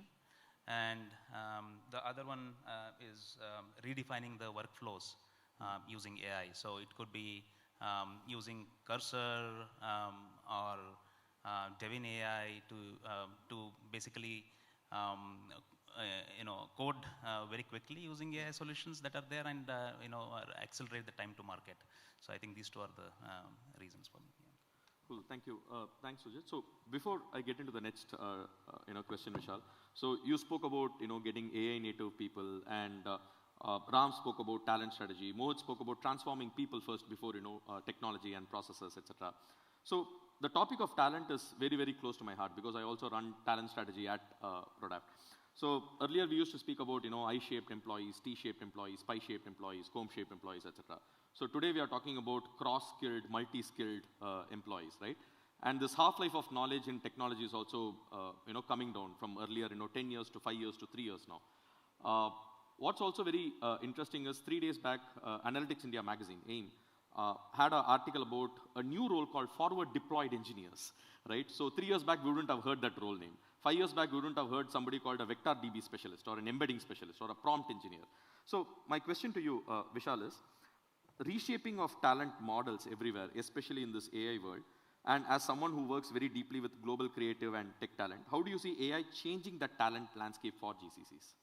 Listen, first of all, everything that we are doing at the core, at the center, are our talent pool, our employees, because all our strategies, our workflows, our investments in technology, everything eventually lands on the desk of an employee who needs to really bring the great value that we expect. And that is very, very core to us at the heart. So two things for us specifically as we focus in this new and the future evolved era. As part of Omnicom, and I'm sure all of us as part of our global kind of group, we get access to the latest technology platforms, all the necessary kind of assessment is being done. Mostly it's kind of driven by global. We also take part in that.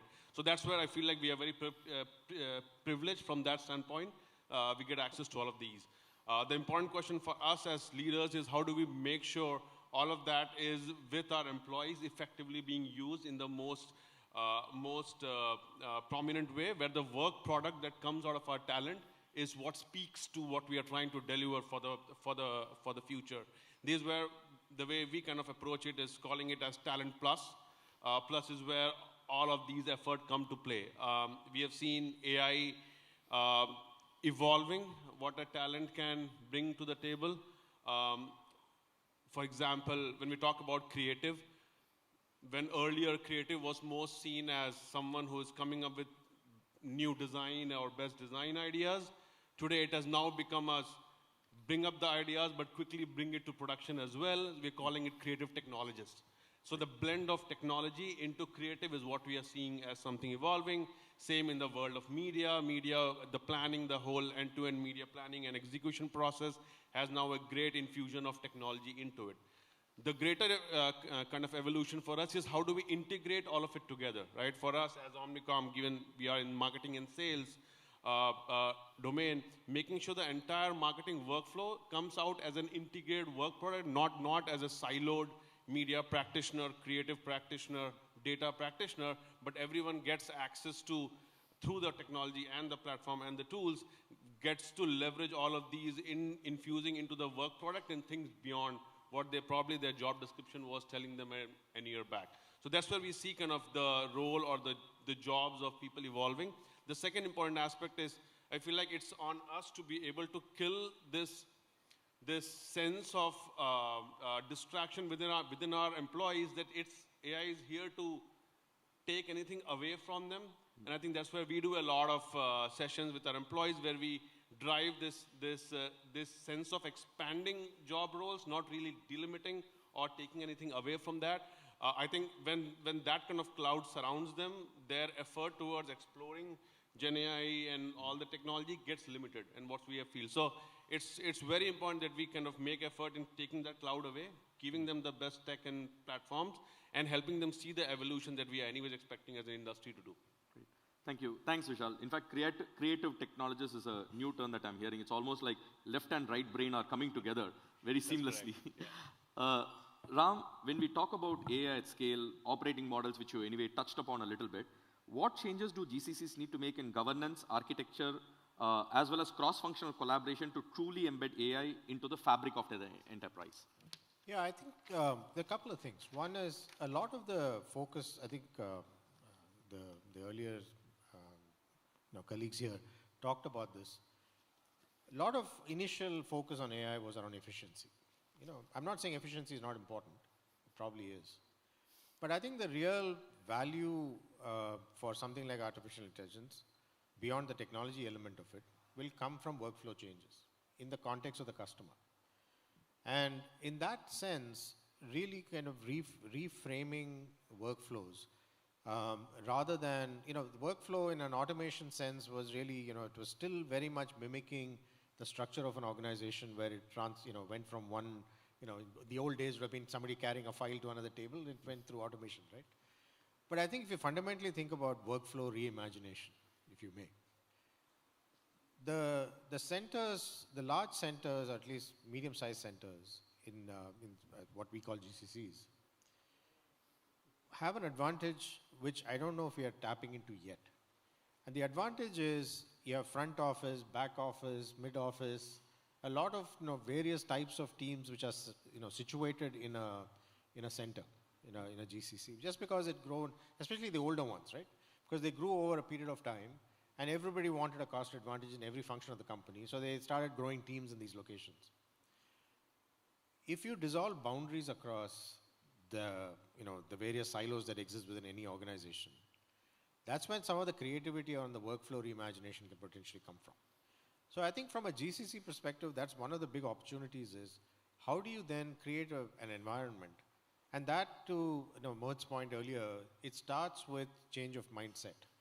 You need to be able to help people shift, and I think the point made around remove the fear element that comes with some of these technologies that says, hey, your job is going to go away. I mean, because that seems to be a zero-sum game conversation all the time about jobs getting taken away and so on and so forth. Will jobs change? Yes. And I think the opportunity is in creation of new jobs rather than just erosion of existing workflows, right? Jobs that exist. So I think, to me, I think for this to really take hold for the company, the GCCs have a big role to play. Because that is the only other place in the company, even sometimes the headquarters doesn't have all the functions present in it. So which means that these centers have to take advantage of the fact that they are able to get somebody from finance, marketing, HR, and engineering and functional areas all in the same room to have a conversation. Right. How do we take advantage of that is important, because I think the game of AI is still very, very early. And my other definition of AI is aligned and inclusive. If you're aligned and inclusive, then hopefully AI, beyond the technologies, will start to take hold in a material way. It'll probably accelerate over time. I think we are all in the early stages of this, of the evolution of this. And that's why I think, to me, if you think about, the future of GCCs, or if you play this out 5 to 10 years, the cost element goes away because, a human being is still more expensive than probably an agent, right? A digital agent.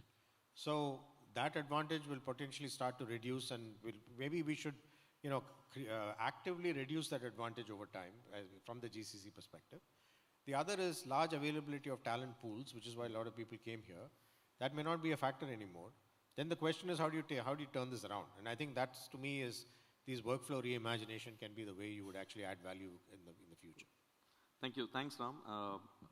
I mean, you gave a new abbreviation for AI, aligned and inquisitive, so thanks for that. Mohit, in your industry, which is regulated and science-led enterprise, AI has an immense potential to do a lot of innovation, right? But again, you have to balance innovation with responsible AI. So what is the advice that you would give to other GCCs who are attempting to balance the best of the both worlds, which is responsible AI, as well as being extremely fast when it comes to innovation?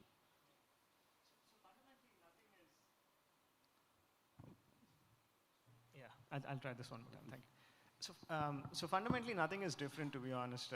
Before this, I was at Bank of America for 18 years. It's also regulated industry, banking, and then pharma. So it's over 2 decades of working for regulated industries. I look at those as just requirements that you get, and you have to work around the requirements. Like how you get requirements from your stakeholders is the same thing that you have to think from a compliance perspective. And if you have that innovative thinking and mindset, you will find, meeting that requirement, still delivering to it is what you have to cater to. So I would say fundamentally it's no different. I think sometimes as people, our change behaviors protects us from going aggressive on innovation by using regulation as as a front stage, saying, oh, we are in a regulated and we can't be very innovative. In my view, you can be innovative across multiple industries. It's no different. It's just you have to cater to that requirement and then bring that thinking mindset. So that's what it is. Thank you. Thanks, Mohit. I know that was a time check. But very quickly, I also have heard that, don't think of governance and responsible as, brakes. So if I take the car analogy, which is accelerator, brake, and clutch, while AI can be your accelerator and governance and responsible AI could be thought of as brakes and people as your clutch to shift gears, if you think about it, the one thing that is actually helping you move faster is not the accelerator, but the brakes. Because brakes gives you the confidence that you can really accelerate at whatever speed you want, and there is some checks and balances to ensure that you don't meet with an accident. So that was something that I heard in a previous panel. So I think we have covered some really good insights today. If you have any questions from the audience, maybe 1 or 2, we would be able to take it. Yeah, we see a hand up.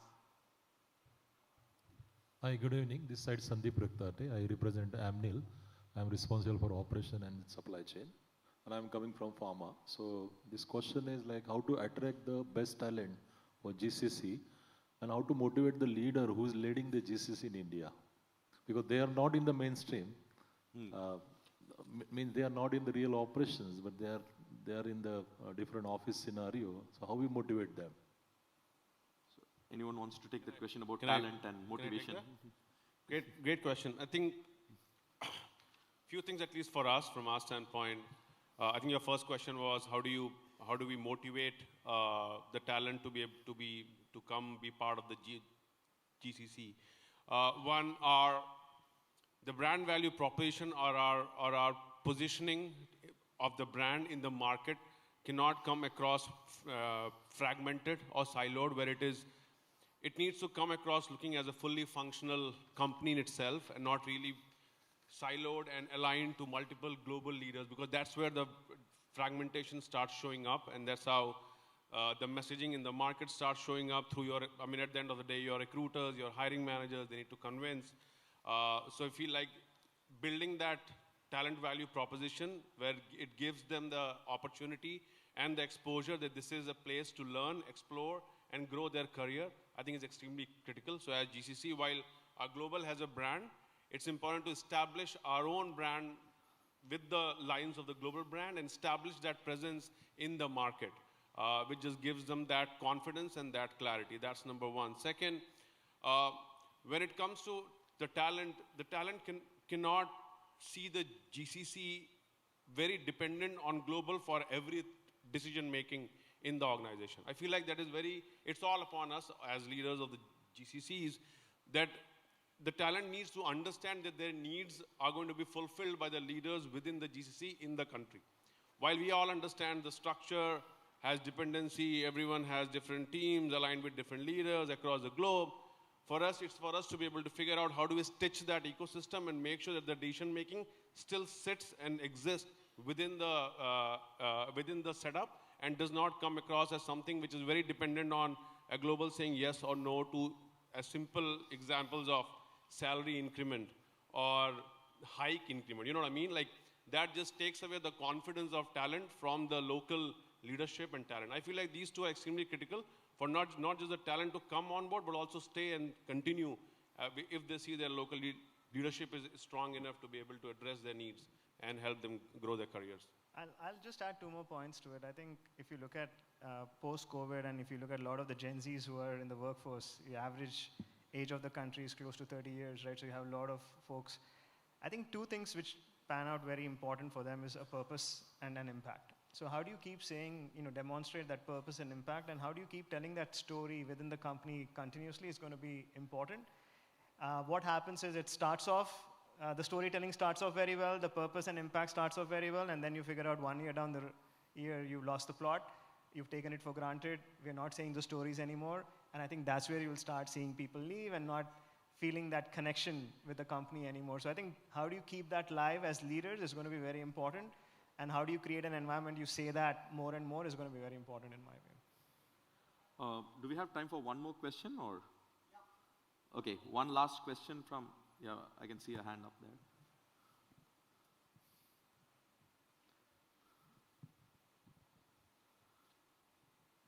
Hello, yeah, thanks. A wonderful session, everyone. This is Shaunak here from Prodapt, and one question to probably everyone that's there. Do you feel, and it very strongly resonates to what you have just said in terms of the reporting structure that's there, and what we have seen usually, this is also a problem that we come across when we talk to different GCC leaders that are there. Should there be only one person within GCCs that are there who are reporting to the global headquarters?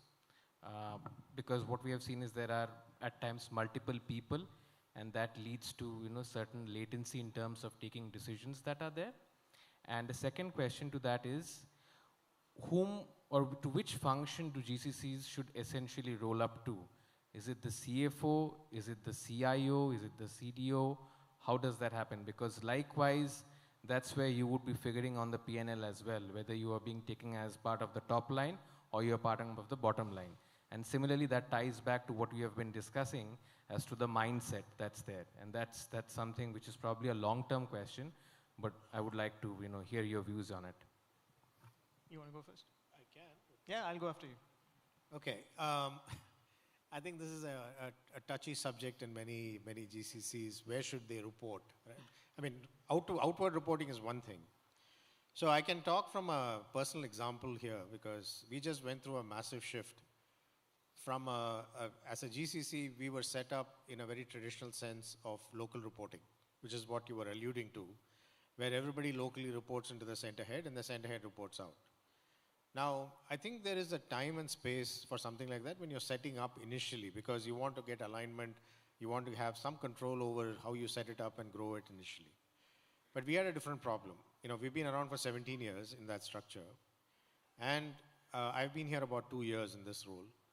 And when I came in, I had almost 20,000 people reporting into me in the structure. We are about a 60,000 person company. It was unwieldy. And as a center head, I'll tell you, there may be, complaints about lack of speed and decision making.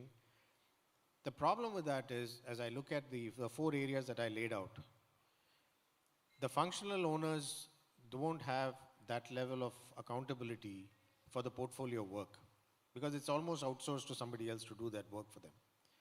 On the talent front, if you want to develop your next generation leaders for the company from one of your largest sites in the world, local reporting is not the structure to be. You have to create those opportunities and avenues for people to grow in their careers from here. And so for that, you need functional reporting. You need to be able to report out directly within and hold accountability for it because leadership is built by both building purpose, as Mohit was saying, but also aligning it against outcomes that you need to be able to drive and learning how to do it over time at scale.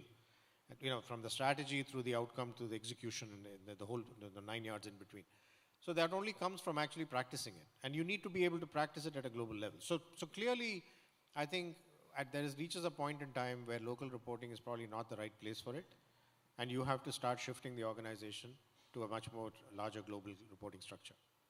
Yeah, I'll completely agree with what Ram said. I think it's also transitionary in nature. So you can start off with local and you can go to global, and doesn't mean that what worked for you for the first 3 years is what you keep continuously going for the next 10 years. To answer your first question, which is a very important one, and I think we all start thinking about is there is no one table that we can sit at anymore. We all have to sit at now multiple tables. 5 to 6 tables is what is an average that we all have to be, because the organizations have become very matrixed. So there is no head, I'm sure, as a GCC head where you can say I sit at one table or max 2 tables. I'm sure we all sit at 4 or 5 or 6 different tables. And I think that's good, because then what you're trying to demonstrate is that I'm an enterprise player and I'm doing multiple things for multiple functions and not just aligned to one particular functional area itself. So I think the more tables you're at, the better it is for the GCC.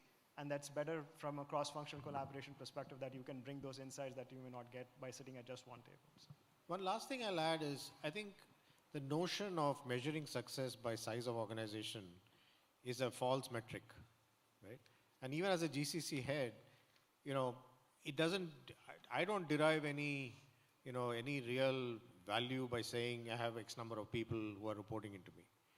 So you need to be able to say, how are you delivering value to the organization, and being able to, and value to the organization is all those things that I talked about, great, the teams operating really and executing really well, people who are, top talent and growing talent and leadership for the company, and then connecting the organization much more materially to the world around them.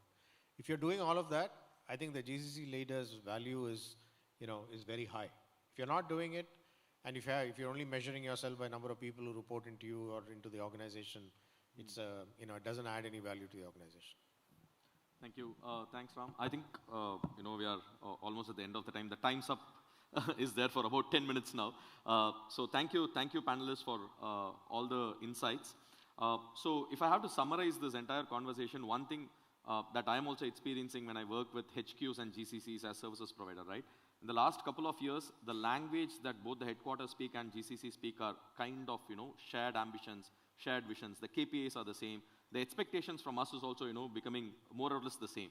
And I think that is also reflecting in the panel today, because you spoke about revenue generation, you spoke about portfolio of work, you spoke about cross-functional teams, you spoke about talent strategy and attracting the right talent, P&L responsibility, etc. So I think that conversation has been captured beautifully.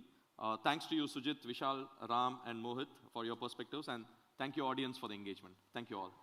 Thank you, gentlemen. If we can get a picture with all of you all right at the front of the stage, that would be fantastic. A few steps forward, if you don't mind. MachineCon GCC Summit 2025. Can you give them a bigger round of applause? That was a fantastic panel. Sujit Kulkarni, Vishal Srivastava, Ram Kumar Narayanan, Mohit Dingra, and your moderator, Venkatachalam Ramakrishnan. Thank you very much, gentlemen. Truly appreciate your time. And on that note, it's time for us to jump into the next conversation. Just give us a few quick moments to reset the stage. And while we do, just a quick reminder for all of y'all to get the best seats in the house. We have an amazing conversation that's about to transpire on this stage. If you're just walking in, you've missed a bit of the conference so far. It's been an interesting start so far. Just give us a tad bit while we reset things on stage. Get the best seats in the house, hold on to them.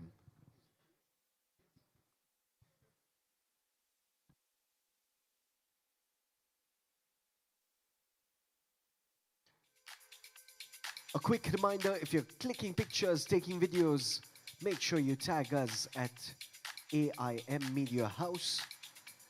That's how we find you once this event is done.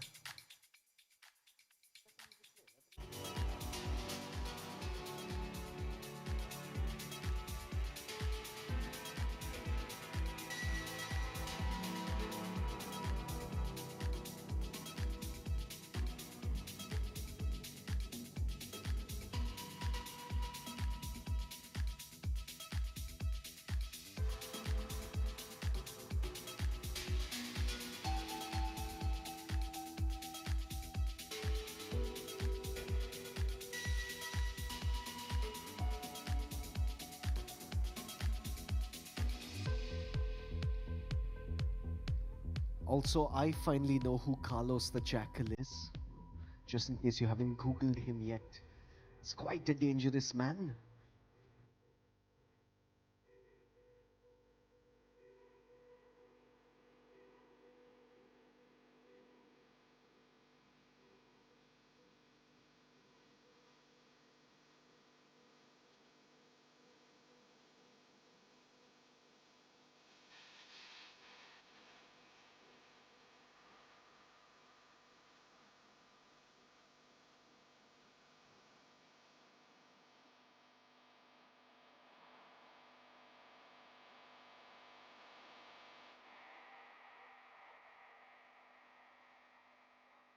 The GCC Summit has always brought in some of the biggest names in the industry.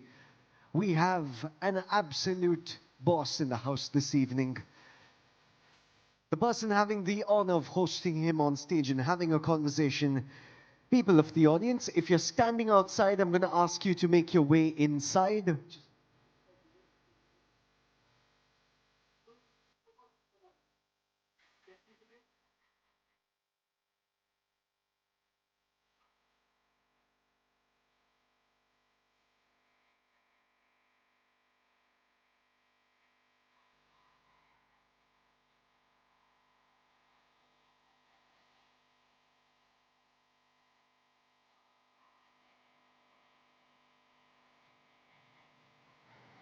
Like I was saying, GCC Summit, every year we bring some of the biggest names the industry has to offer. These are people that can give us great insights on how we can run our businesses and our lives.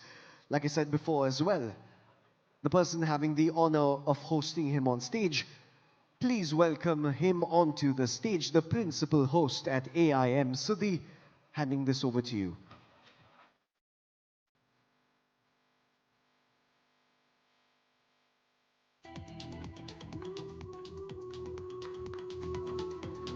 People of the audience, give him a massive round of applause. Welcome him to the stage, please. A very good evening to everyone. How's everyone doing? All right, so if you can hear me, clap once. If you're emotionally available for a transformation, clap twice. And if you're continuing to clap, very good. Hello and welcome to MachineCon 2025. That's a good way to warm yourselves up. A very, very warm welcome into our second edition. And everyone, I'm pretty sure, is very excited to be back in Goa. And clearly, as we can see from the expressions on everyone's face right now, I'll give you a second. All right. Okay, so tonight is very special because we're going to be talking about a person who is, well, just a brilliant individual in terms of the many masks, the many roles, the many, well, avatars that he has been able to build, crack, challenge, achieve, and succeed at. And I believe, right, and I'm pretty sure a lot of you might agree with me, that an extraordinary life usually starts in the moment of silence. There is no applause.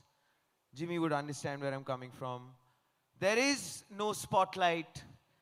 There is just that poignant silence, and then everything shifts. And it's extraordinary that this man, the guest tonight, has actually had many such moments. And, well, he wasn't born into cinema. He did not inherit the stage. He has actually built his destiny, one piece at a time. And while doing so, he has enthralled us all with some fabulous cinema that he's done. I'm sure everyone remembers that very brilliant tenderness that he brought in The Japanese Wife. Then, of course, there was the tension in Mr. and Mrs. Iyer. And then the humor and the hesitation in Pyar Ke Side Effects. And I remember he said something recently which had a very decent impact as far as I was concerned. And this is what he said. He says, I don't chase fame. I actually enjoy the appreciation of the very few people in my life that I respect. And I feel that line in itself talks about grounded reality, fabulous character, and forward-looking mindset.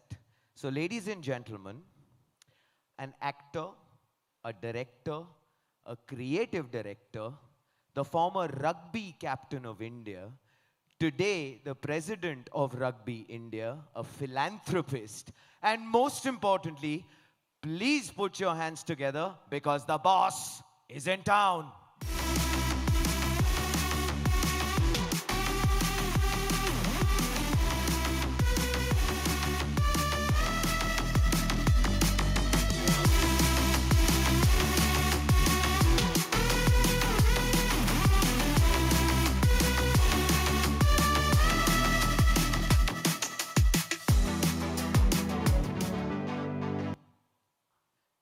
A big, huge welcome for the one and only, ladies and gentlemen, Mr. Rahul Bose.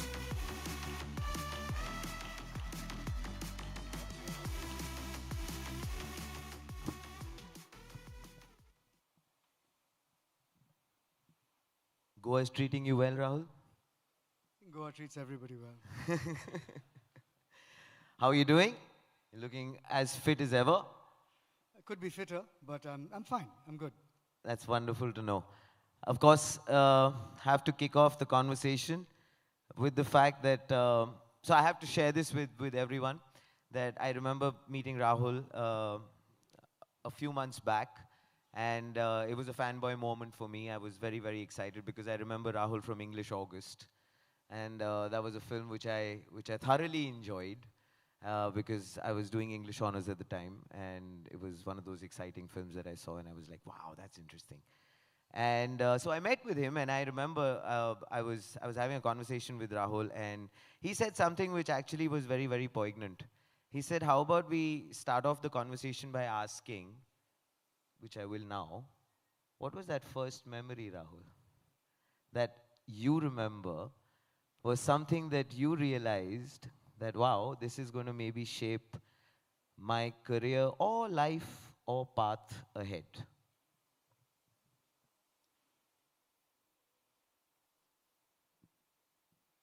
So there's a first memory, and then there's a memory of when you believed this could be the beginning of something. So they were very different, and they'll be years apart. I think the first memory of me that I have related to acting is getting onto a stage like this in school and doing my first play when I was in Standard 2. Wow. And it was Tom the Piper's son, and I was playing Tom. And I remember coming on stage and three things hitting me immediately. One was, I love this. That doesn't mean you're good at it. I mean, my mother loved to sing, but she was tuneless. So the second was that I'm loving this, and I can see my math teacher sitting in the front row enjoying it. And then she gave me a chocobar ice cream at the end of that. So I knew that I loved it, people loved it. And the third was that it's easy. Eating the chocobar? That, of course. But I just found it easy. So why would you not do something if you loved it? And it's easy.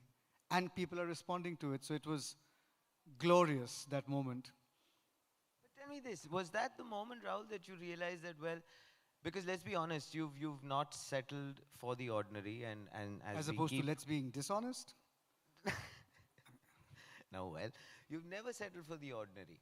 And was that probably the moment, or were you too young to probably embrace or understand that being the moment that, okay, listen, this is a wonderful little trigger. This has opened up a whole new portal for me. And with this, I will probably never settle for the ordinary. Dude, I was 6. I know. I mean, that's why. I know. Maybe you were ahead of your years. I don't know. No. That realization happened much, much later. But I think what I'm most grateful for is that the two things that I loved at that age were playing sport and acting, that have made that my life. I haven't budged from that boy. I really haven't. I think it's very easy for me to put my arms around that boy and give him a big hug. It's very easy. I haven't drifted from the belief that the world could be beautiful, the confidence that I could shine in this world, the knowledge that I would always be surrounded by love. These are very elemental things that come to you as a child. And I truly, I'm not wearing rose-tinted spectacles. I know exactly what the world is about today. But those are the feelings that I still hold every day when I go to sleep. I still believe in these things. And shine is a egotistical word. I think it's about making a difference, about the math teacher. So I think that essence of me is immaculate. It hasn't been sullied, poisoned, dimmed at all. And for that, I mean, who do we thank for that? I really don't know. I was going to come to that because let's be honest, as you just mentioned, that we live in such a wonderful world and all of us tend to go through lots of different kinds of things which can vitiate that very energy that you're talking about. We all want to embrace, and I have to genuinely celebrate the fact that you still embrace that little kid who gave you that spark. But what was it that kept you going, that did not maybe make you cynical, that did not make you feel otherwise? Because, well, let's face it. No, good question. The joy at what I do. I think you ask any, no, that's not correct. Absolutely, you ask any creative person, but there are many bitter, hateful, wonderfully creative people. There are many self-destructive and destructive people in the world who are incredibly creative, so I'll hold my thing there. For me, it's the joy. The sheer joy I feel playing with people on a field, the sheer joy I feel creating something that people will enjoy, that they will walk up to me in another country somewhere in the world and respond to a certain role I've done or a film I've directed, or with the Rugby Premier League, you know, people from different parts of the world watching it and responding to what we did, stuff like that. So it's joy, suffused with unalloyed joy, which has nothing to do with fame, power, or wealth, the three drivers of capitalist ambition. But do you still have that joy? Point one. Point two, Rahul, is the fact that at a very young age, in the formative years, when one is enjoying oneself, and especially in a vocation like, for example, the performing arts or sport for that matter, one looks at encouragement, one looks at appreciation, because that is probably what fuels you to carry on and on and on and hone your skills. Did you have somebody like that who maybe said, all right, Rahul, I think you can do this, pursue it? Because that appreciation or mentorship maybe. No, I've never had a mentor. Like even on Teacher's Day, there's nobody I can thank. What about the maths teacher? No, she wasn't a particularly great maths teacher either. Oh, no. She had great taste because she disliked me. So, different people at different times. But then again, everybody in this room knows that there'll be different people at different times who will rob you of your confidence, who will try and break your spirit, who will doubt you, who will spread the word that you're actually nowhere near as good as you think you are. I think that the world is equal parts negativity and positivity. Sometimes it feels like the world is more negative than positive. But it is what you take in. So I'm very, very clear that I will recognize the good, the bad, the ugly unabashedly every day, and I will chew on the bad and the ugly. I will make sure that I chew and I taste the bitterness of that, and then I will sit with it and say, how much of this has to do with me? And how much of this has to do with the person who's doing the bad or doing the ugly? It's simple, even film criticism. How much of it has to do with the writer who's critiquing your movie versus your performance actually? And anything that's hateful or that's negative will invariably reveal a lot about the person who's making those comments. So for me, I've always, not always, in the last 10 years at least, been very clear. I control the narrative of my life. I control the narrative of my life, and for that to happen, if you really want to control the narrative of your life, you can do no wrong. You must never, ever do wrong. Knowingly. Never be unethical. Always be transparent. Always be accountable. Always speak the truth. Sometimes you don't speak the truth because you want to avoid hurting someone. Fair enough, I get that. That's contextual. But as a basic tenet, if you want to control the narrative of your life, you better make sure that there's not a single pane of glass in your house that somebody can throw a stone at. That's fabulous. I mean, and it's also very It's fabulous, challenging. but it's bloody difficult. Yeah, well, that's what I was going to say. Yeah. Is it challenging, like crazy? Because No, it is, but that's the only way I have retained the boy. I just don't do wrong. It's boring, but I don't do wrong. I walk away. I'll fight for right, but I will not do anything wrong. I will not. Was there a moment, Rahul, that you probably had this almost an epiphanous moment for you to have come to that realization? Because that kind of maturity takes a little bit of falling down, dusting oneself off, probably understanding life a little better. Would you remember one of those moments that Hell, you're like, I can okay, remember wait. hundreds. Wow, Hundreds it's of been a moments. wonderful life, I must say. When your life is fueled by ego in the first 10 years of your career, you're looking for the next designer bag or the next cool party to go to or the next time your name is mentioned in the papers. And so for that, you can play fast and loose with, I've never been unethical, but in the gray areas, or you can say a lie here or something like that. And of course you do that in a way that is not obviously unlawful, but certainly not the best way to live. The way you treat people would not be perfect. But then, and I was alluding to this a little bit earlier,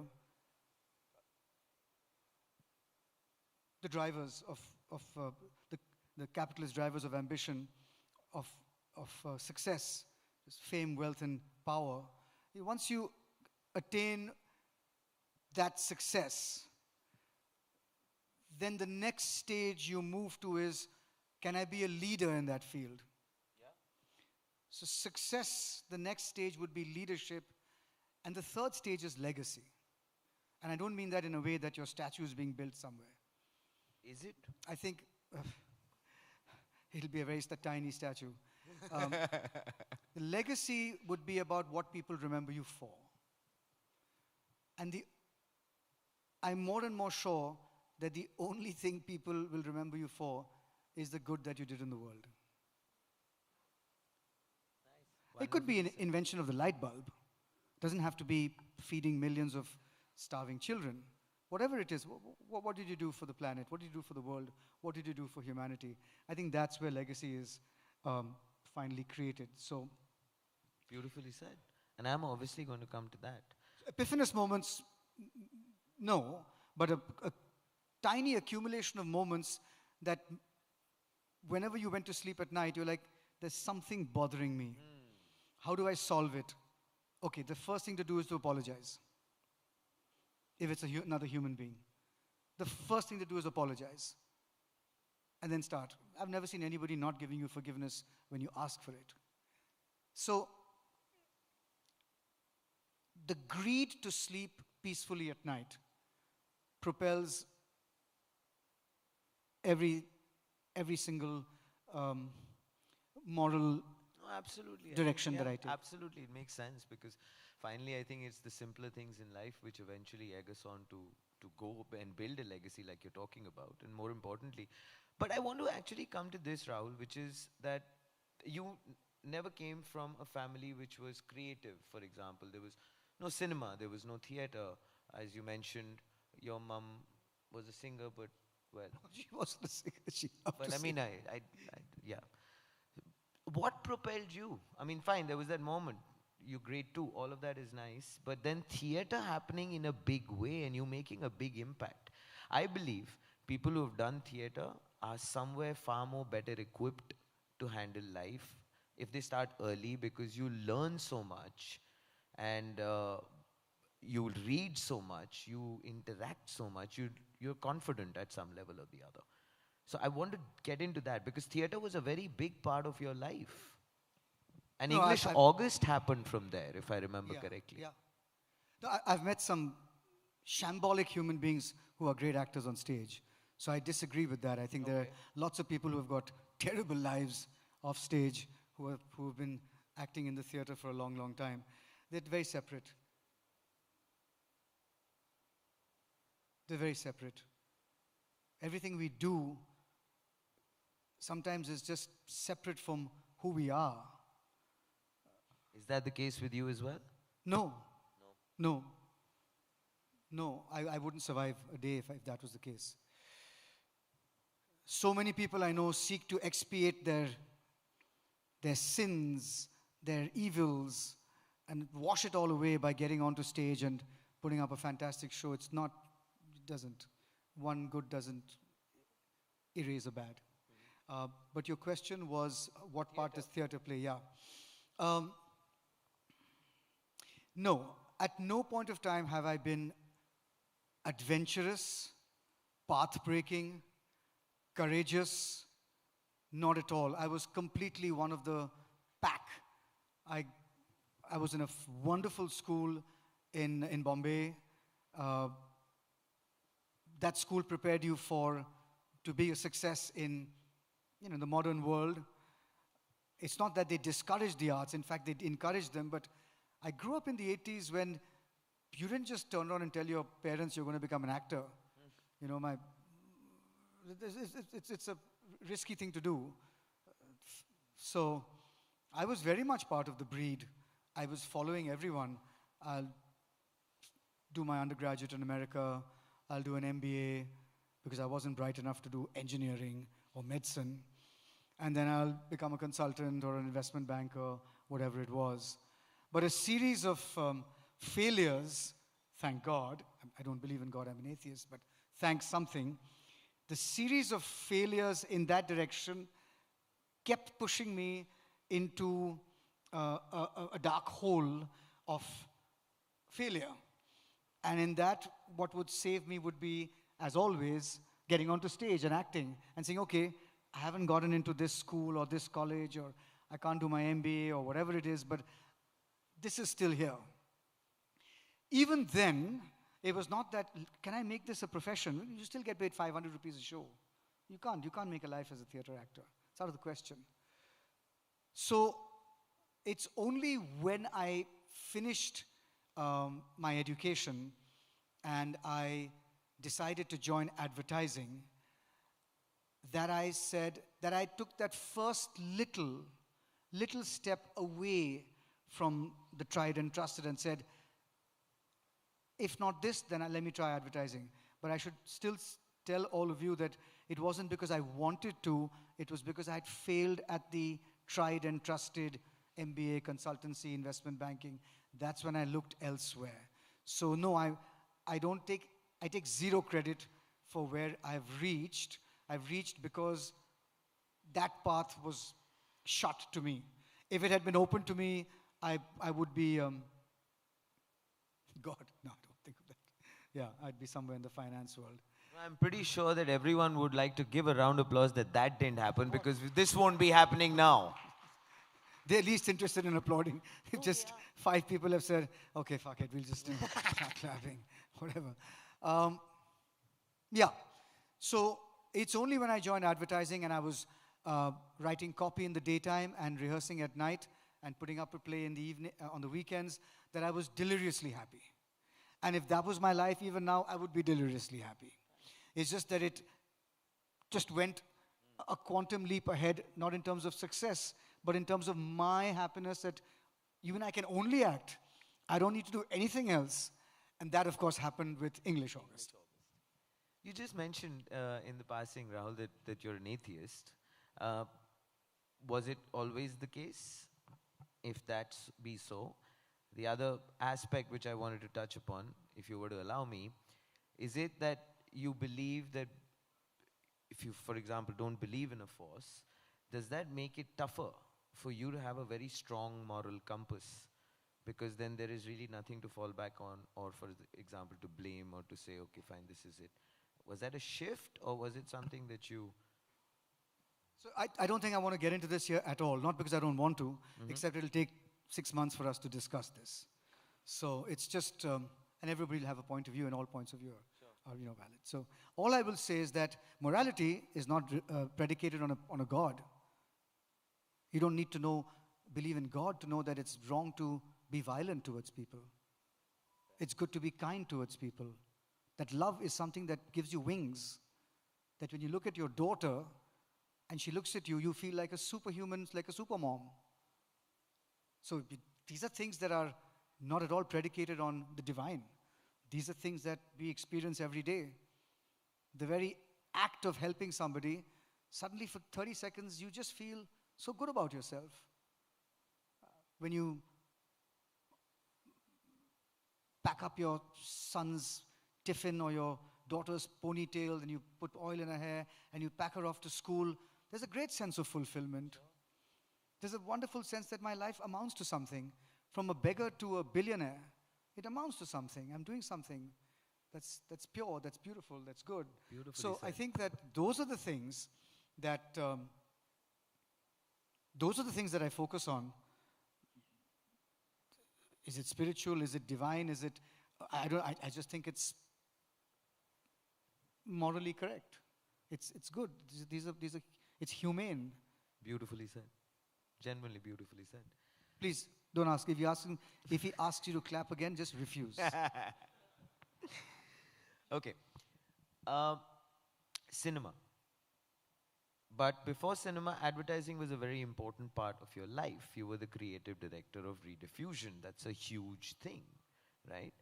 And for you to then choose that, all right, this is going to be something which, because by now, as you had mentioned a little earlier, that when you're starting to do something, then you want to get into an aspect of being really good at it. So you had reached that point with advertising. You had reached there, you wanted to even probably get better, hone it further. But then again, Rahul, you switched and you went then into cinema in a big way. So what was that mindset that got you to think? Were you not comfortable enough? Did you want to experiment? Was it instinct? Was it challenge? I think it was greed, just to be happier and happier.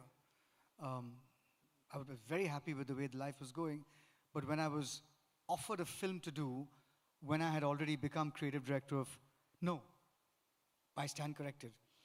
I was offered English August before I became creative director. I took 2 months off from Rediff, and Arun Nanda passed away recently. Ajit Balakrishnan, I went up to them and said, I've been offered a movie, can I take 2 months off? And they said, absolutely. You should, you must. And I came back after having shot the film, and like all films, it took a year to post-produce and release. In that year, I became creative director.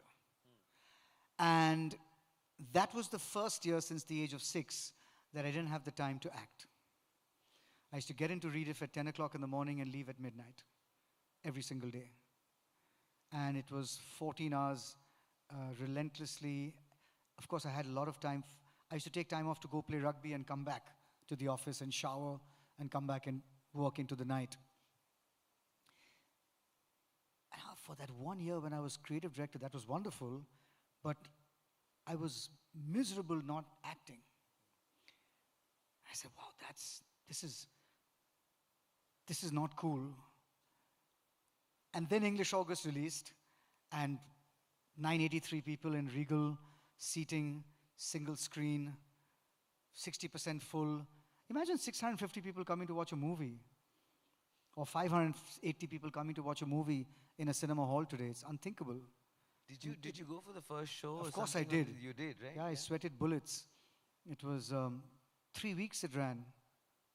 It was sensational, sensational. That is when I began to think, is there a career for me in cinema only? And I remember walking up to my father and saying, I'm going to quit advertising. And I'm going to, she said, what are you going to do? I said, I'm just going to wait. Because unless I quit advertising and create a vacuum in my life, people will not take me seriously as an actor. They will always look upon me as the ad man who acts. Yep. And I said, I'm just going to give it up so the signal goes out to the industry that this guy really wants to act. And he totally disapproved of this. He had disapproved of me going into advertising anyway.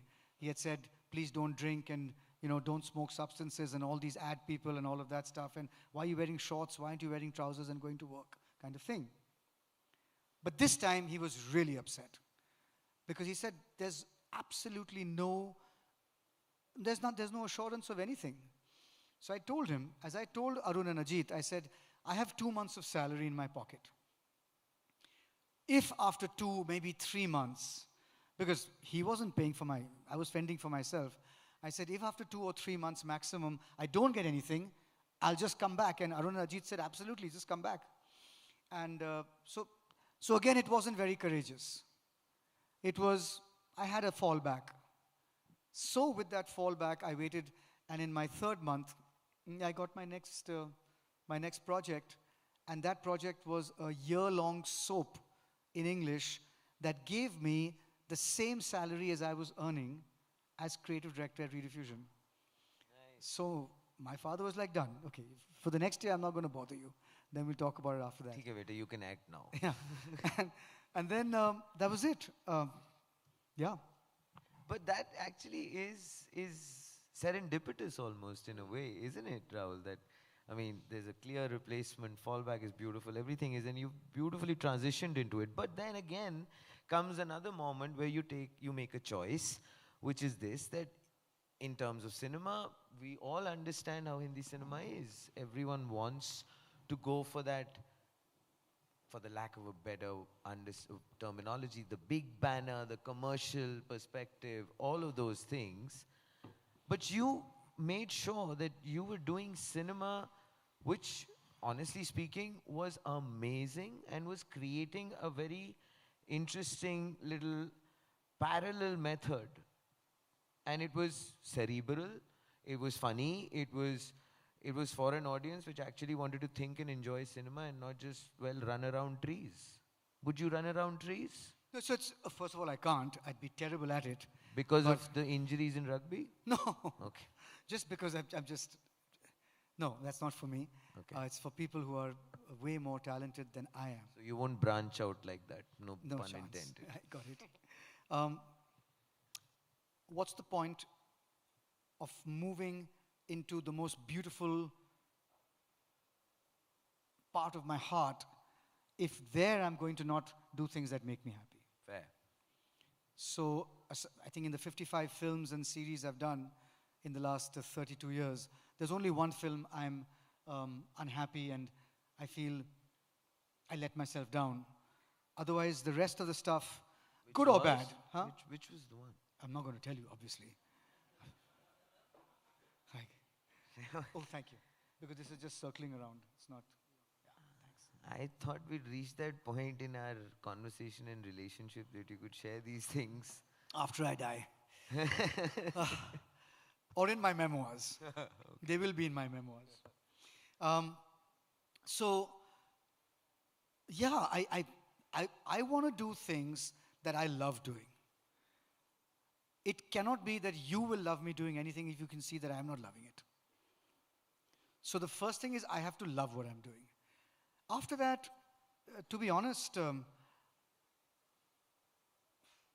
praise, warmth, love is wonderful, and criticism, negativity is terrible, but even in that there could be meaning.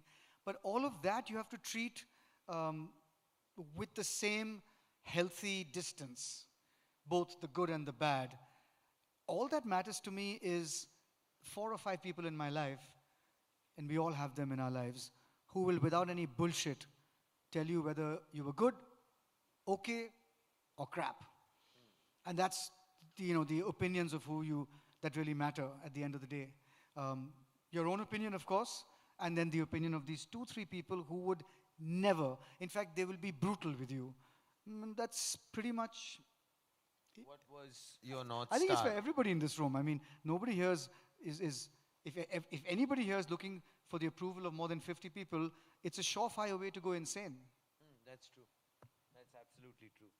Which actually brings me to this thought, Rahul, which is, as you had mentioned and beautifully mentioned, that what brings true sense of fulfillment to one's life is, for example, packing lunch for a boy or for your own kid, or, all of those wonderful, beautiful, innocent moments, which I would like for you to please weigh in on, because this is Rahul Bose, who's doing wonderfully well. You are, in terms of cinema, in terms of your art, you're honing it, you're experimenting, and kudos to that. You've done some fabulous characters.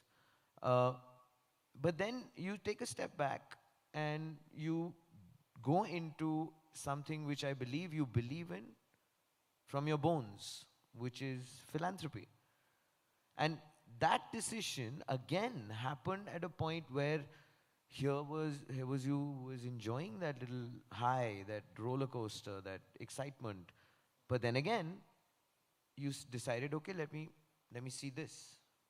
Why then?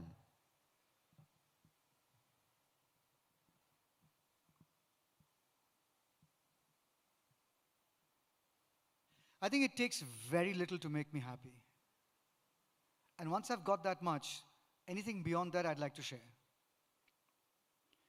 So 2004, when the tsunami struck many parts of Southern Asia, including the Andaman Nicobar Islands, I had been working on gender justice and gender equality with a wonderful organization called Akshara Center from 2002.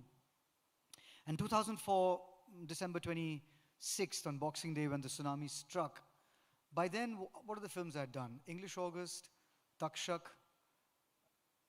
Split Wide Open, Mr. and Mrs. Iyer, Jhankar Beats, and I had directed my film, Everybody Says I'm Fine, about the hairdresser who can read people's minds when he cuts their hair. And for me, my heart was full. And it was, I just felt that when I saw the devastation, I was like, okay, I want to help.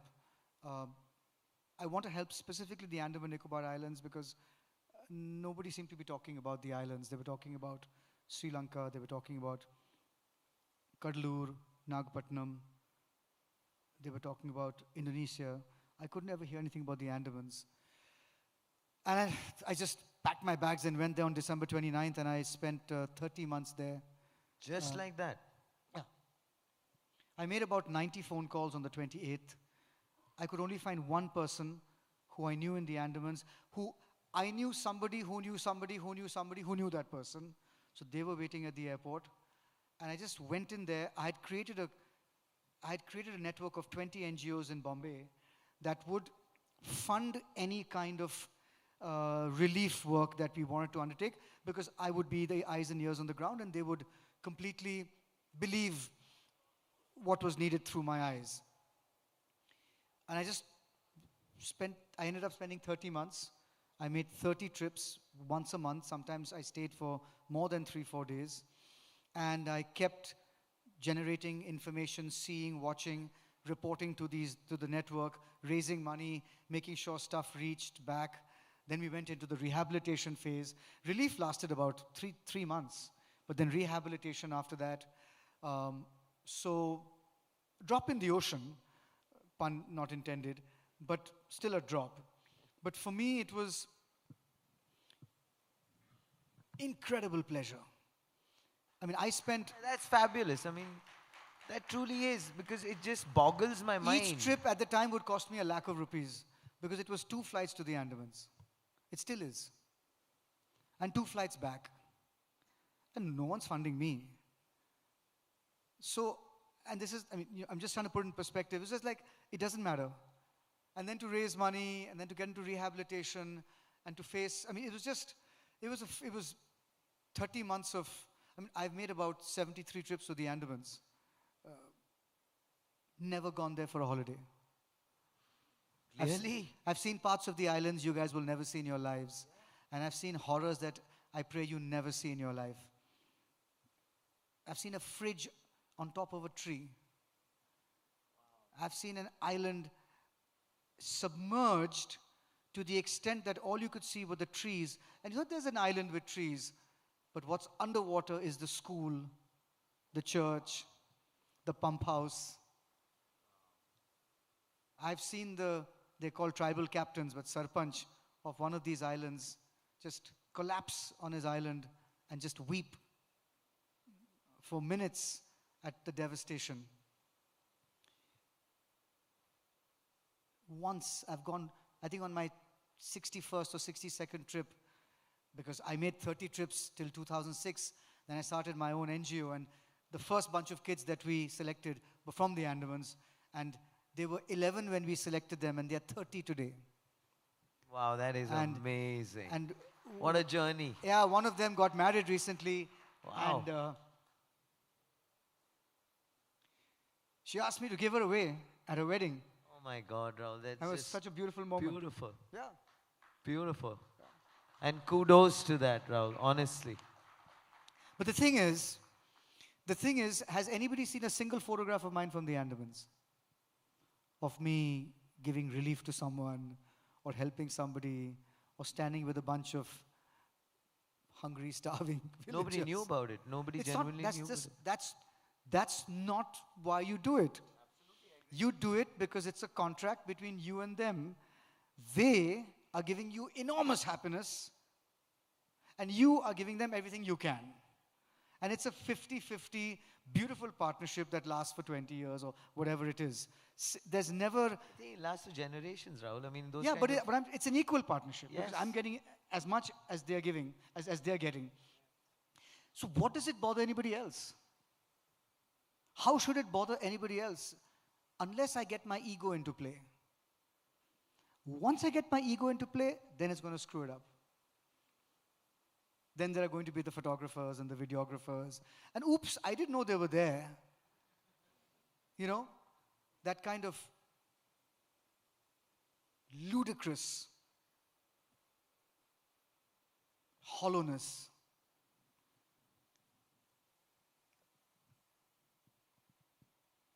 But what pleasure. I mean, what... Would you say that that's truly blissful? That's the closest you've gotten to it? No. Bliss is here. I don't take anything for granted, and I give 110% in everything I do. Sitting here, I am here, I'm giving my 110%. I take no prisoners. I never want to walk away from the stage regretting that I didn't do what I was asked to do today. And I think what I've been asked to do today is to just add a little bit of a little dimension into everyone's consciousness, even for 15 minutes. That's the best I can do. And we're truly grateful for that. Thank you so much. I mean, you can speak for yourself. We'll have to ask the others later on. I believe, they might be yes. like, you know, Yeah, can we stop maybe. this right now? See, I didn't do that. This is them. Just clarifying. Sport is very close to my heart, Rahul, and I believe it is very close to your heart. And it's something which is truly celebrated. It brings out the human spirit. It brings out, I think, so many things. As far as you're concerned, is this something which I thought that it was a little clever, what I kind of wrote for you. I said, I like this line. You've lived 3 contact sports. Cinema, rugby, philanthropy. Did you like that? Yeah, no, as a creative director of Rediff. It's decent. Cinema is definitely a contact Suddenly there's going to be a critique. No, but I wanted to understand this, Rahul. As far as you're concerned, which has been the hardest in terms of you getting knocked down, but you getting up again and dusting yourself off and moving on? Because all of them definitely are all contact sports.